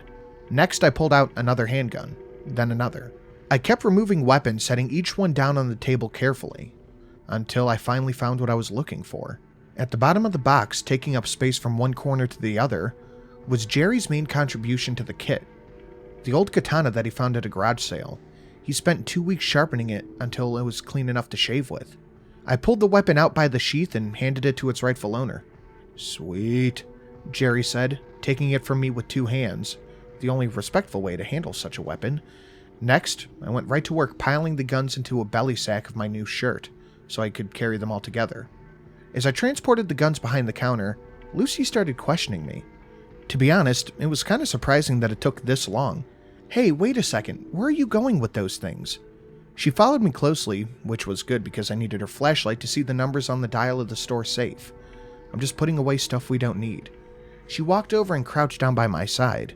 It was just us now, and she whispered, "What's really going on, Jack?" I turned the dial and answered, "May as well tell you the truth. It's not a raccoon that we're looking for." I kind of figured. "There's a creature in here with us. It's what killed Abram. It almost killed me and Jerry." I turned the knob and opened the safe, then immediately started stacking the guns inside. Lucy asked, "If there's a killer monster inside the building, why are you getting rid of the only things that we have to defend ourselves with?"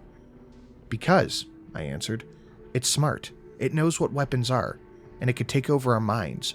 A gun won't kill it, but if it infects one of us while we're armed, and it manages to get a hold of a gun, the game's over. We can't let our weapons be used against us." I looked into her eyes for any sign of doubt or sympathy. I tried to study her to see if she was buying it, but she looked like she was doing the same thing to me, studying my face. We just watched one another for a heavy, solid moment, until she looked down and pulled Owen's gun and handed it over. "Well, in that case, don't forget this one."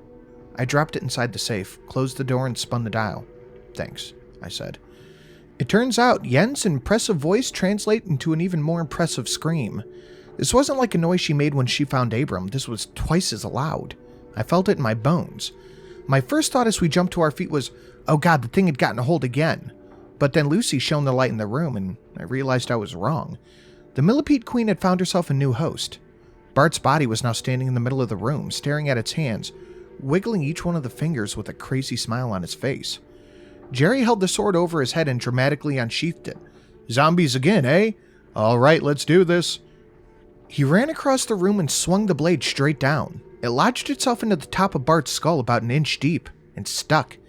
Jerry pulled, but Bart jumped back, taking the wedged weapon with him. The blade was now protruding from his head like a stuck unicorn horn. "Wow," Jerry said. "That was not nearly as easy as I thought it was gonna be. Bone is hard."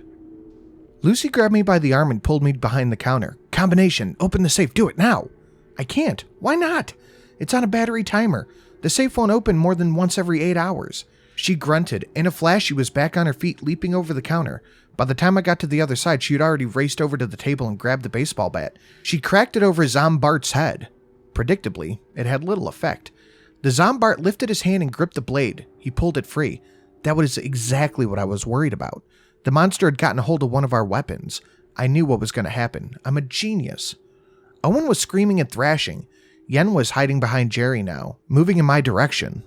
And the Bart Queen was heading away from all of us? Ah, good. I quickly realized that it was heading towards the door. Ah, bad. Bart lifted the blade and flicked it down, shattering the glass door into a million pieces. A cloud of green flowed inside like a fire hydrant had busted. In a matter of seconds, we lost all visibility. The air turned warm, then hot. Tiny wings and legs the size of hair blistered against my skin.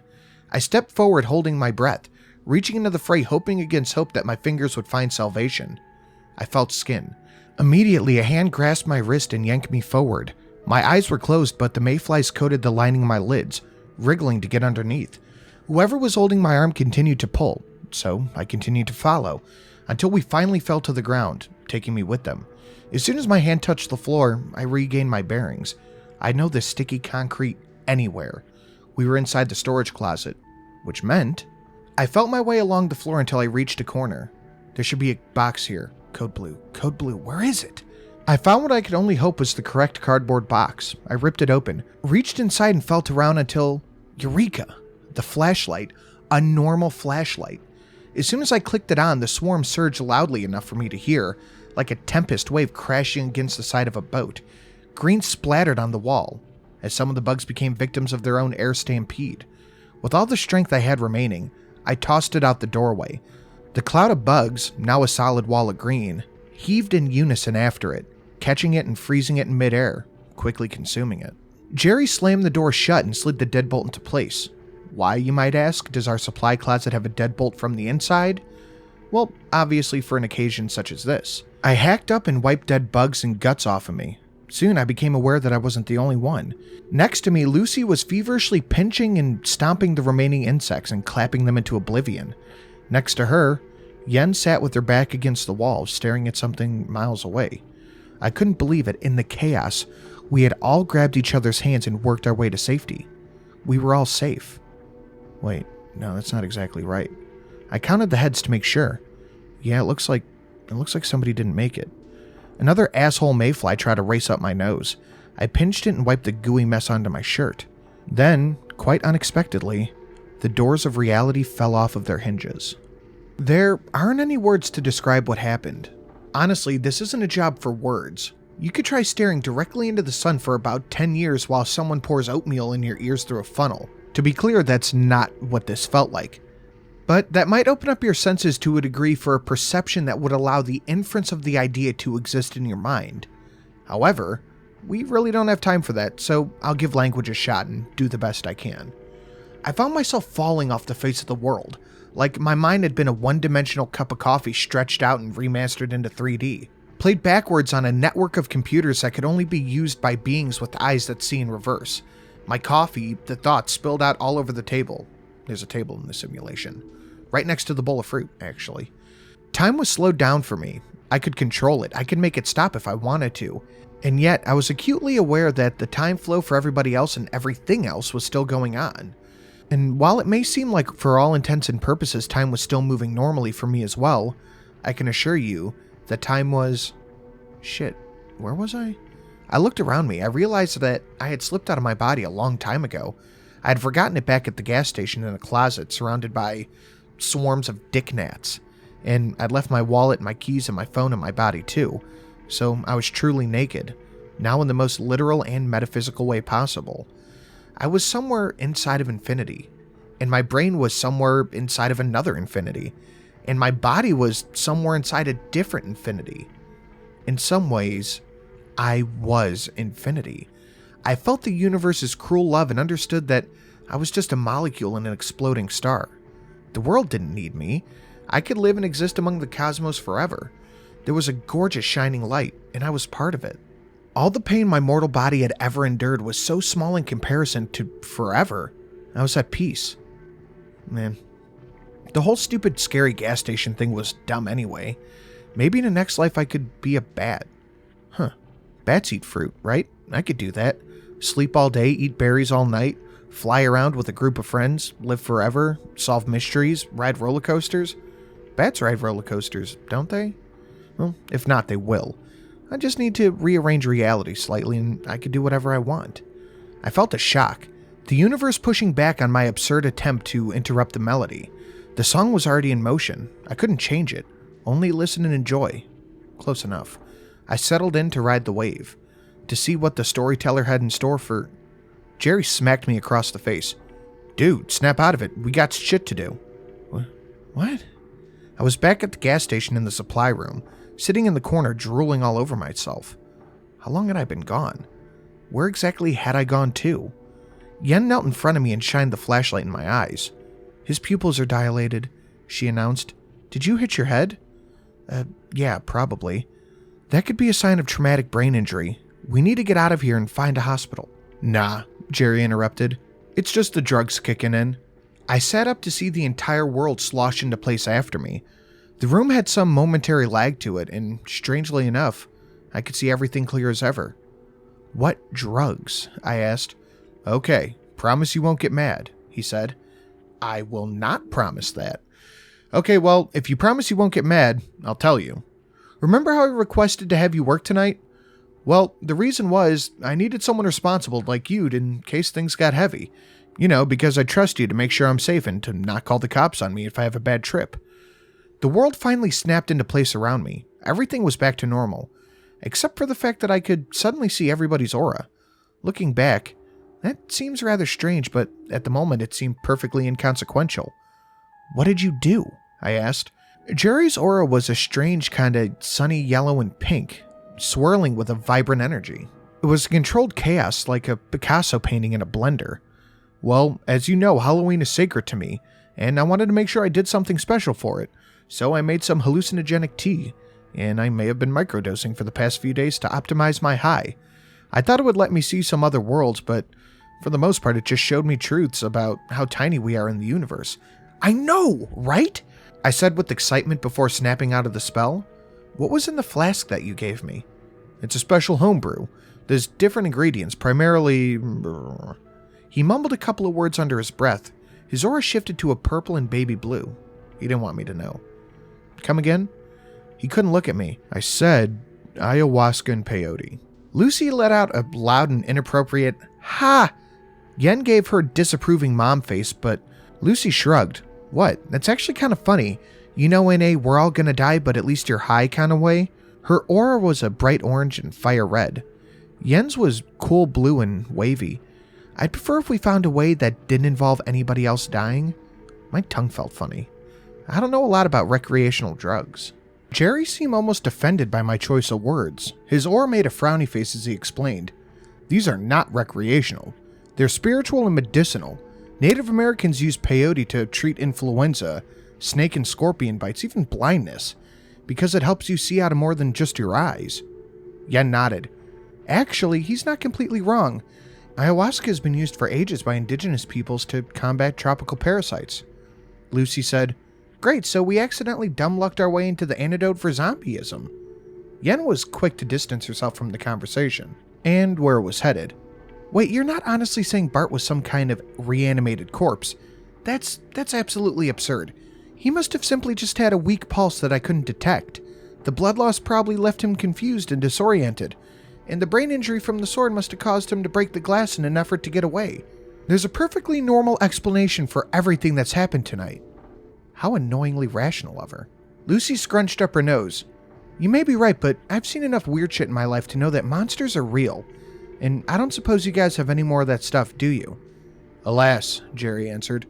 Jack power chugged it like a freshman at rush week. Sorry, I said. Not as sorry as you're gonna be. There's a fuse before that stuff hits all at once. And if you're not used to the effects, well, you may find yourself falling in and out of corporal reality. That's normal. You may end up in another place. Look for the Mescalito spirit guide. He doesn't always appear to first-timers, but considering how much tea you drank, I think he'll pretty much have to show. I nearly jumped out of my skin when we heard the sound of someone knocking at the door. With all the drugs coursing through my veins, such a thing felt very possible. Who is it? Jerry said in a strange, high-pitched voice. Open the door, Owen blasted. Or at least, someone using Owen's voice did. Yen jumped for the door, but Lucy snatched her up by the wrist with both hands and stopped her. Let go, she said. Owen's out there in this mess. The voice on the other side of the door was desperate. Come on, let me in. These things are everywhere. I can barely breathe. He started coughing, loudly, convincingly, and then continued. Please, I'm hurt. I'm bleeding really badly. You have to open up. Yen shook her hand free and Lucy grasped and said, "We have to let him in. He'll die out there. I know he's a shitty person, but he doesn't deserve this." Her aura was glowing a right hot, but something else was drowning it out. I could see the aura of whatever was standing on the other side of the door. It was monstrous, hungry, and angry. It was shaped like a human, but it radiated unholy energy. Now I understood. This must have been what Jerry saw when he looked at Abram. It acted human, presented human, but it definitely was not human. "Hey," I said, pulling myself to my feet. "That's not Owen. If you open up that door, we're all screwed." Her aura went crazy red for a moment. She made up her mind. I knew what was coming, but I didn't have time to stop it. "You're all crazy!" With that, she lunged forward and slid the lock open. The door swung open immediately, and the vessel that had once been Owen, stepped inside our room. His face was covered in lines of green dots, racing around and over one another, crawling in and out of the holes where his nose and eyes used to be. His once handsome face was now a skeletal cavern for the highway of insects, wearing away to the bone as they mobilized an army of infant mayflies. They took millions of tiny bites. He lifted his hands, one of which had been degloved at the wrist where the zip tie had held him in place. His fingers caught Yen by the throat and squeezed her screams into silence. They both went down. Yen hit her back against the floor. The thing landed on top of her, still squeezing. Its jaw opened as a pair of long, thin appendages reached out, dangling from the other side of his teeth, inches above her face. The swarm of insects invaded the room. Jerry launched onto Owen's back. Lucy grabbed the flashlight and broke it against Owen's face. The thing had released its grip on Yen, just long enough to throw the other two into the hallway. When it turned back to its victim, the queen had already half removed herself from Owen's mouth, the eye staring at the poor woman crying in front of it. The fishbone legs scratching the skin of Owen's mouth away in chunks, like it couldn't free itself fast enough. Suddenly, they were far away. Or I was far away. No, not now. Keep it together. Jack, you could trip later. They need you. The room was gone. I was standing outside. Cold, wet air blew against my face, filling my nostrils with the smell of wood smoke and sand. The sky above me was filled with crisp stars reaching all the way down the horizon on all sides. The earth beneath me was brown. Nearby, a fire crackled, inviting me over. But the queen thing, it was about to crawl inside Yen. I slowly turned around a full 360 degrees. There was no Yen here, no millipede, no gas station. This felt just as real as anything. Maybe I had never worked at a gas station. Maybe I just came out here to do some drugs and, well, now I couldn't remember which side of the dream I started out on. I walked over to the fire, not like I had much of a choice. My options were A, approach the fire, or B, don't approach the fire. And I already tried B without any success. The fire was only 3 logs big, but put out enough heat that I could feel it from about 10 feet away. As soon as I was close enough to enter the bubble of warmth, I heard the man standing next to me. "Hey, you're finally here, Jack." He was taller than me by a couple of heads. His skin lime green, with pointy ears and no hair. He wore no clothes. I kept my eyes aimed up at his face, just to be polite. "Hi," I said, doing my best impression of a friendly gas station clerk. Who are you?" "I'm like your spirit guide or whatever." He had a distinctly surfer bro accent. Not at all what I expected. I mean, I didn't expect anything, but especially not this. "I'm here to show you how to find the answers you seek, I guess." "Okay, well, I was in the middle of something before I got here. Do you think we could rain check this and send me back? I'm pretty sure my body's getting eaten by bugs as we speak." "Your body is safe, but your mind is torn asunder." The vision waved its green hands as it spoke. It felt slightly overacted, kinda. But I was going to be polite. "Your thoughts are poisoned, you bleed memories. Your spirit's injuries go deep. And if you don't tend to them, your body will outlive you, man." I sighed. "Okay, fine. How does this work? What's the fastest way to get this over with?" The Mezzi spirit crossed his arms and said, "Well, I guess we could dispense with the formalities." "Great. I hate formalities." Me too, man. Let's get right to it. First, ground rules, okay? Number 1, no kissing." "What? What?" absolutely no kissing. Understand? I can't tell you how many times people try to make out with me. Like, come on. I'm a primeval spirit in nature, not some booty call. Anyway, number 2. If you want to listen to music... His words turned into a muted scream as a blade entered his neck. Another figure appeared out of the darkness, jumped onto the spirit's back, and drove a fillet knife into it. The spirit hit the ground as the man removed the knife and stabbed it back in over and over. Black blood sprayed out in every direction as the man turned him into a bloody pincushion.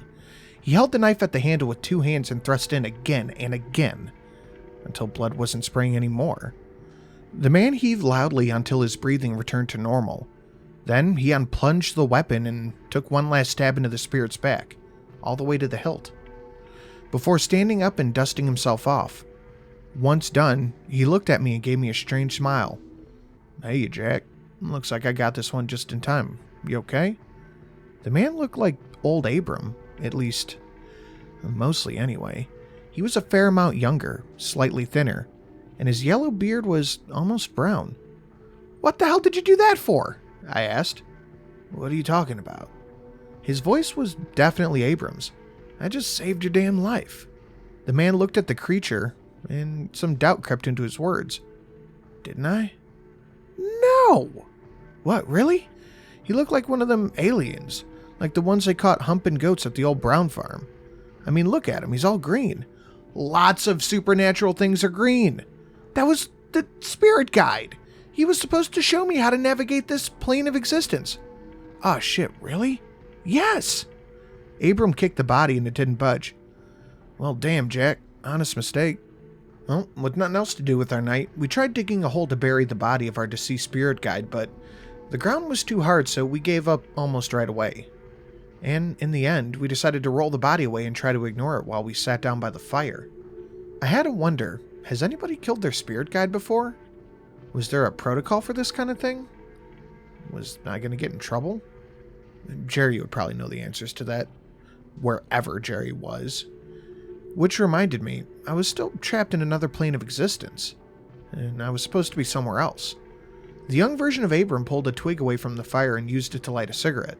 "How did you even get here?" I asked. "And what are you, some kind of like ghost or something?" Abram laughed. "Come on, Jack. You know there ain't no such thing as ghosts." "That's debatable.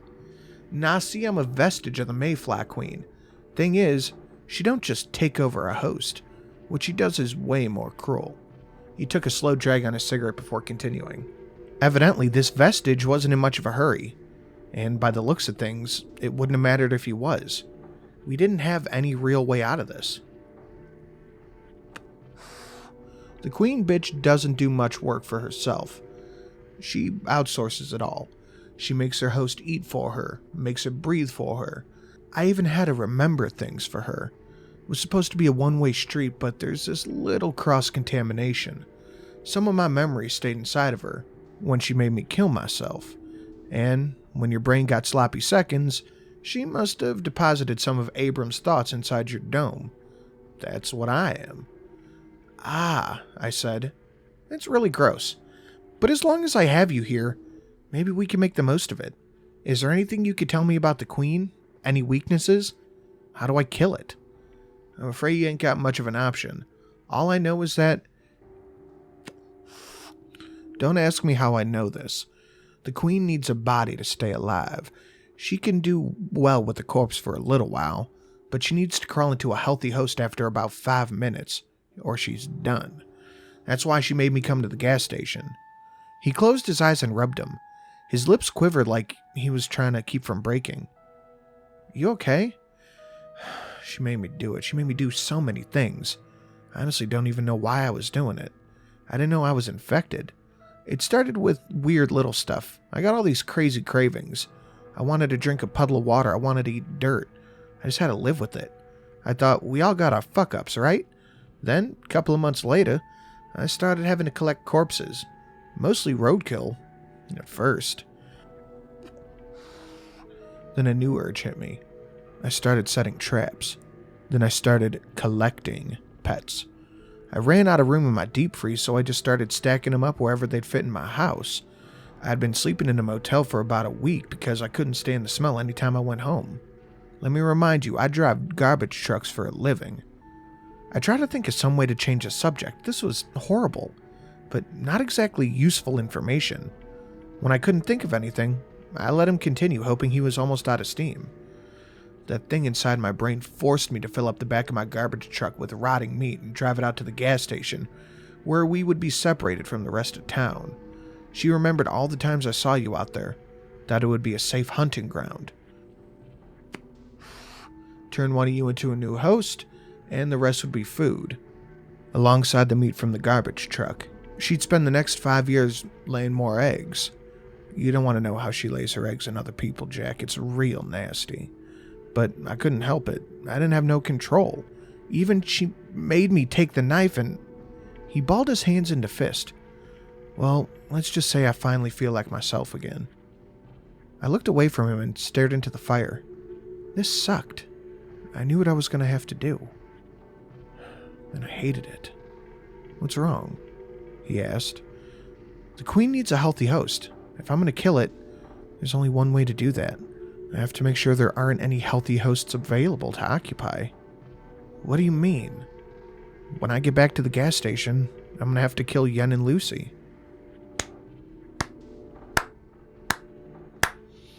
I turned around to see the naked green giant standing above us, slowly clapping his hands together. There you go, man. You figured it out all on your own. This is all part of your spiritual voyage. I was meant to get stabbed all along. I stood up and faced the vision. Really? Yeah, Jack, that's totally how I intended it for it to go. And you had your epiphany, and I'm gonna, send you back or whatever. And, if you enjoyed your vision or whatever, rate me 5 stars. Alright, my guy, time to send you home. I shot up, struggling to find air and finding none. I was underwater, flailing, bathed in darkness. The world clung to my limbs, pulling me, restraining my motions. I gasped and fell and hit my head. Then my hands touched the sticky concrete floor. The universe stopped spinning. I regained my bearings and I was back in the supply closet, wrapped beneath a plastic tarp. I carefully pried it free and sucked as much air as my lungs would take. My head pounded, my bruises screamed, my left arm was numb all the way to the wrist. But I was alive. And even better, my hallucinogenic night vision was still working. Wait, that's not right.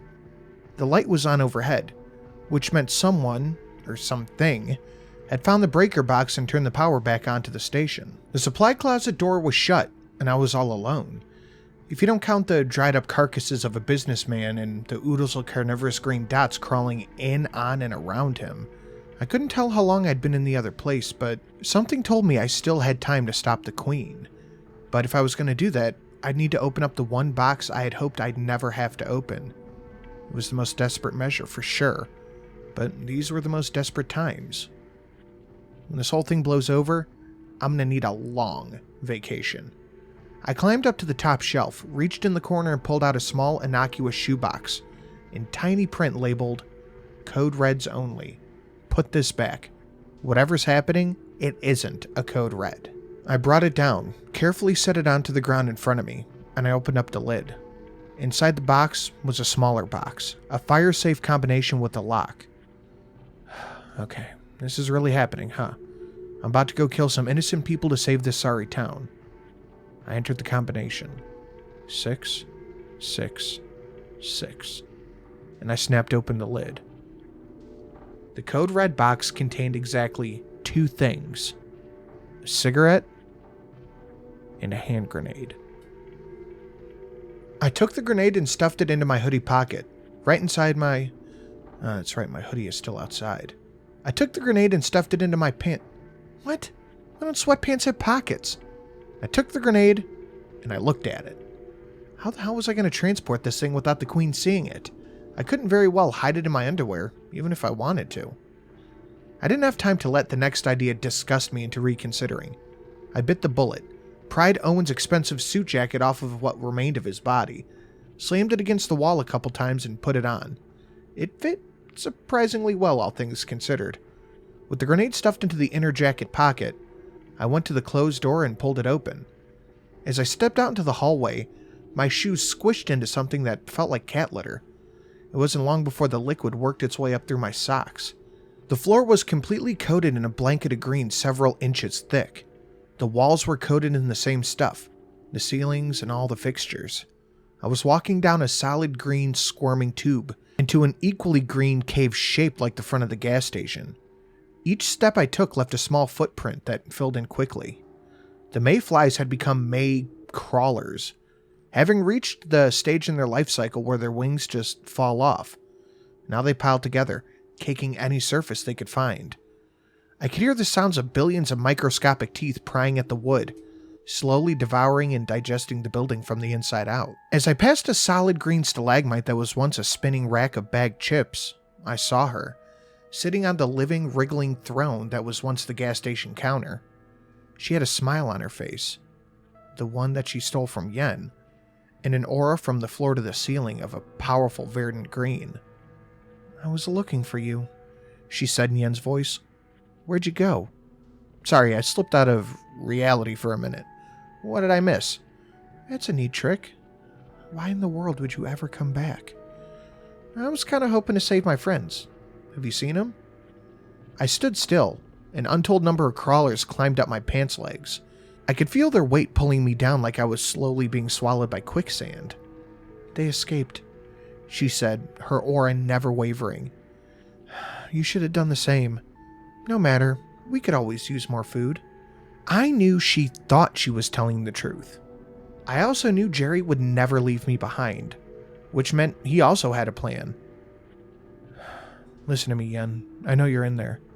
She laughed. "There is no Yen anymore. I know you can hear me. I wanted to tell you something. I'm sure you've probably seen it a million times. When a dog comes into the shelter and there's nothing you can do for it, and it's suffering, what do you do? What do you do when you can't treat it and you can't save it? You're out of options." I reached inside the jacket, my fingers curled around the grenade, right as a colony of crawlers passed my knees. "Look, I just wanted to say I'm sorry, okay?" She laughed. "What did you think you could do to hurt me? I'm a god. You're food." Right as my thumb tickled the grenade pin, I heard something. At first, I thought it was another hallucination, but as it grew louder and closer, even the Yen Queen was beginning to show a little concern. "Beep, beep, beep, beep, beep." "What was that?" she asked. We realized the answer at the same time. As soon as the garbage truck had backed all the way up to the building and crashed right through the front door, sending chunks of cheap wall and bug splatter all over the place. The shock of the collision freed swaths of bugs from their colonies on the ceiling, as they fell into a single enormous pit. The impact nearly doubled the size of the bug pit on the floor. It was deep enough to drown in.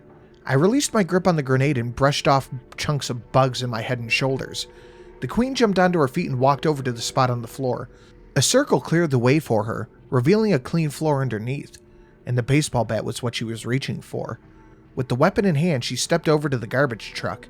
I didn't even think before bending down and picking up 2 handfuls of May crawlers, smushing him into a ball very reminiscent of a snowball. Some of them skittered up my arms, but most of them stayed intact. That I lobbed as hard as I could, and it struck the queen in the back of the head. She turned around with her mouth open and a very human expression on her face. One that begged the question, did you really just hit me with the ball of my own children? The distraction was enough for her not to notice the sound of hydraulic lifts behind her, and before she could take a step towards me, the gate of the garbage truck swung open, and an avalanche of dead and rotting animal and body parts fell out, crushing her. Wet goop spilled across the floor, washing away heaps of crawlers. The wave of blood and viscera hit me just a few moments after the smell. And to be honest, this wasn't a job for words either. Whatever you imagine the smell being, I swear it was worse than that. I would have projectile vomited all over the place, but as luck would have it, there wasn't anything left inside of me. The mountain of death covered almost the entire front wall, save for a small window at the top of the frame. Hardly enough to see through, certainly not enough to escape from, but I ran for it all the same.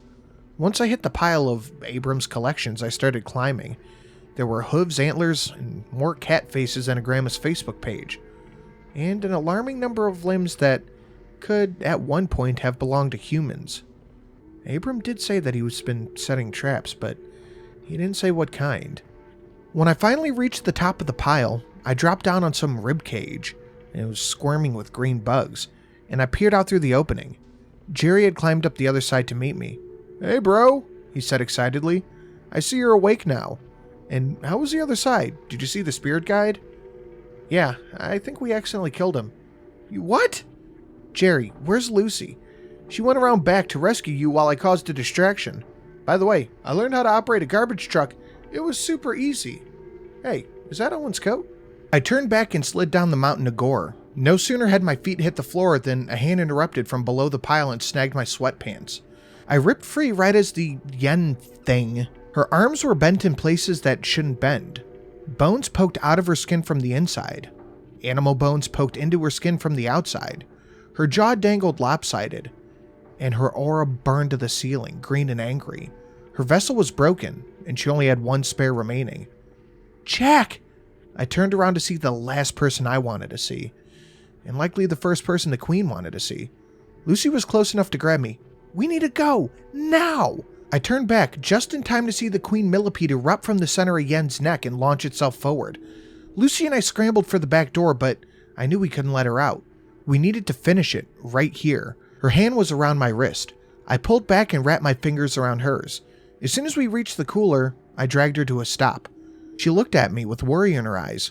I didn't have time to relay the whole plan. I just grabbed the cooler door open and pulled, hoping she'd pick up on it.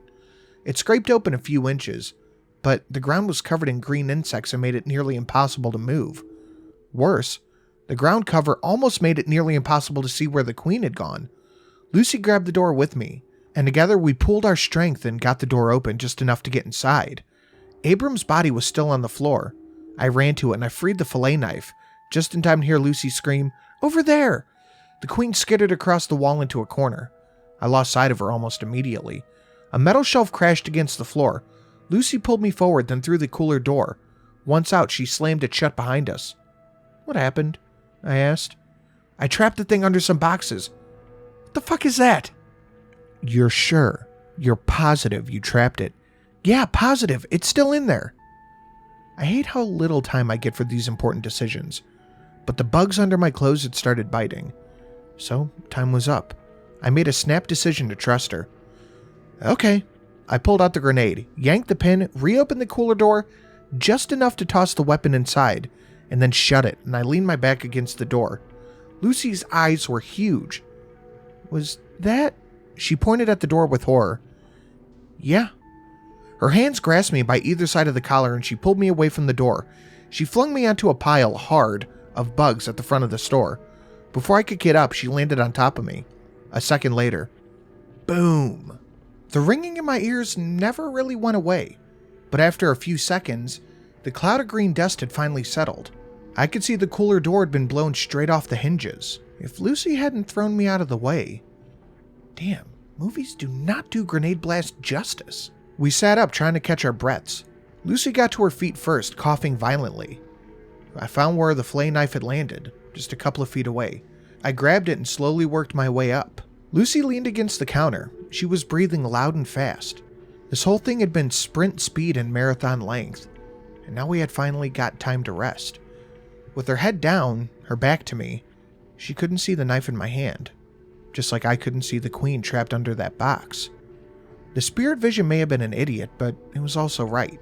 There was only one way to make sure the Queen was dead, and stayed dead. This was the only way. Lucy, she wouldn't see it coming. She wouldn't feel a thing. Considering how everybody else died tonight, it's really not such a bad way to go. We would all be so lucky. I was sitting outside in a circle of salt. Jerry figured that out about an hour too late, that the crawlers absolutely hate salt. Something to remember from next time, I guess. When the first helicopter landed on the street, just outside our parking lot, it expelled its contents before even finishing landing. 3 guys with machine guns and masks, a couple in white hazmat suits, and a gas mask. A familiar G-man in a black suit and tie. No mask on this one, just a pair of completely pointless sunglasses. The Fed shouted orders as they closed in around our building, but froze mid-sentence when he saw me. "Jack," he said, "I don't believe it. I don't fucking believe it. You're still alive? Jesus, I just lost $50. Hey there, Agent Roscoe. Well, I'll be a monkey's uncle. Wonders never cease. You're a little late to the party. Where's your partner? You know your gas station isn't the only locale of interest on a night like this, right? He took off his sunglasses, and I swear that he was wearing another pair of sunglasses underneath them. Or maybe the drugs were still messing with me. It's hard to say. He looked at the teetering remains of the gas station and said, "Well, you want to start telling us what happened?" Over the next hour, I gave him my statement. More choppers landed. More men in gas masks arrived to clean up the damage and mayfly debris. They had brooms, snow shovels, and devices that looked an awful lot like proton packs. A few of them left the gas station carrying kennels with some pissed-off raccoons scratching away at the walls from the inside. One of the men interrupted my story to inform Agent Roscoe that he'd captured all 3 raccoons. The agent dismissed this news more easily than I would have expected. All right, I've heard enough," he said to me. "Here's how this is going to play out. You got hit by terrorists." Wait, scratch that. We've already used terrorists this week. Gang activity. Let's say gang activity. A local gang broke in and did some Halloween vandalism. There's this epidemic, you know? They've been going up and down the interstate looking for gas stations off the beaten path to tear up. What about the dead bodies? I asked. Figure it out later. Jesus, Jack. My night's just getting started. This is like my Monday morning. Get the fuck off my back. He looked over my shoulder and lowered his voice. I know you can keep a secret, but what about that one? Behind me, Jerry was cleaning off his katana by rubbing it in the grass. I wouldn't worry about him. He's what you might call an unreliable witness. Roscoe nodded, then suddenly pointed to the young woman in the fox makeup, talking to an agent under the gas station awning about 10 feet away. What about her? She's new. Is she going to be a problem? I shook my head. Nah, she knows the deal already. He grinned. Well, I want to let you in on a secret, just between you and me. When I first started doing this job, I thought that it had a pretty finely tuned moral compass. But after a few mercy killings and a couple of real-world trolley problems, I started to realize something. The right choice and the moral choice aren't always the same thing. It's possible to do the wrong thing for the right reasons and the right thing for the wrong reasons. You could be forgiven for little mistakes, even if it caused a lot of people to die horribly, terribly gruesome deaths. Thanks, I said. And, Jack, forgive me from asking, but are you certain you saw the Queen die? Am I really that bad at lying? Or do I just constantly encounter people with bullshit detectors set to 11? Yeah, I'm sure. He laughed. Well, I guess we'll find out in 5 years, huh? He raised his voice and called out to the others. All right, double time it. Wheels up in 30 minutes. Gotta leave in time for the cleanup crew. A few minutes after the cleanup crew arrived, Jerry and Lucy approached me. Hey, man, Jerry said. We're about to go back to my place and do, all the drugs. Do you want to come? Before I could answer, my eyes caught something standing in the tree line across the parking lot. Something watching me with 2 shining red eyes. It was a raccoon. I know it could have been nothing more than the remnants of Jerry's tea playing tricks on me, but I could have sworn this raccoon had an aura. One that was 10 feet tall, glowing green, and angry.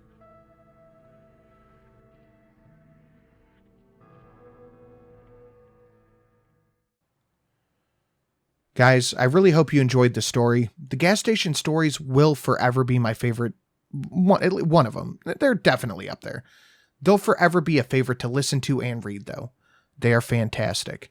I want to thank all the patrons currently listed on screen right now. Dan R, Neophyte Games, Chaos X, JY Pyromancer, Hayden MH, Ethan A, Daniel H, Maximilian Charles P, Go Go Cute Puppy LLC, Young Sykes, Dark Side of the Bear, Revenick, Paul T, Mr. Swiston, and Sarcastic B. Guys, thank you all so much for your support. It means the world to me. Happy Halloween.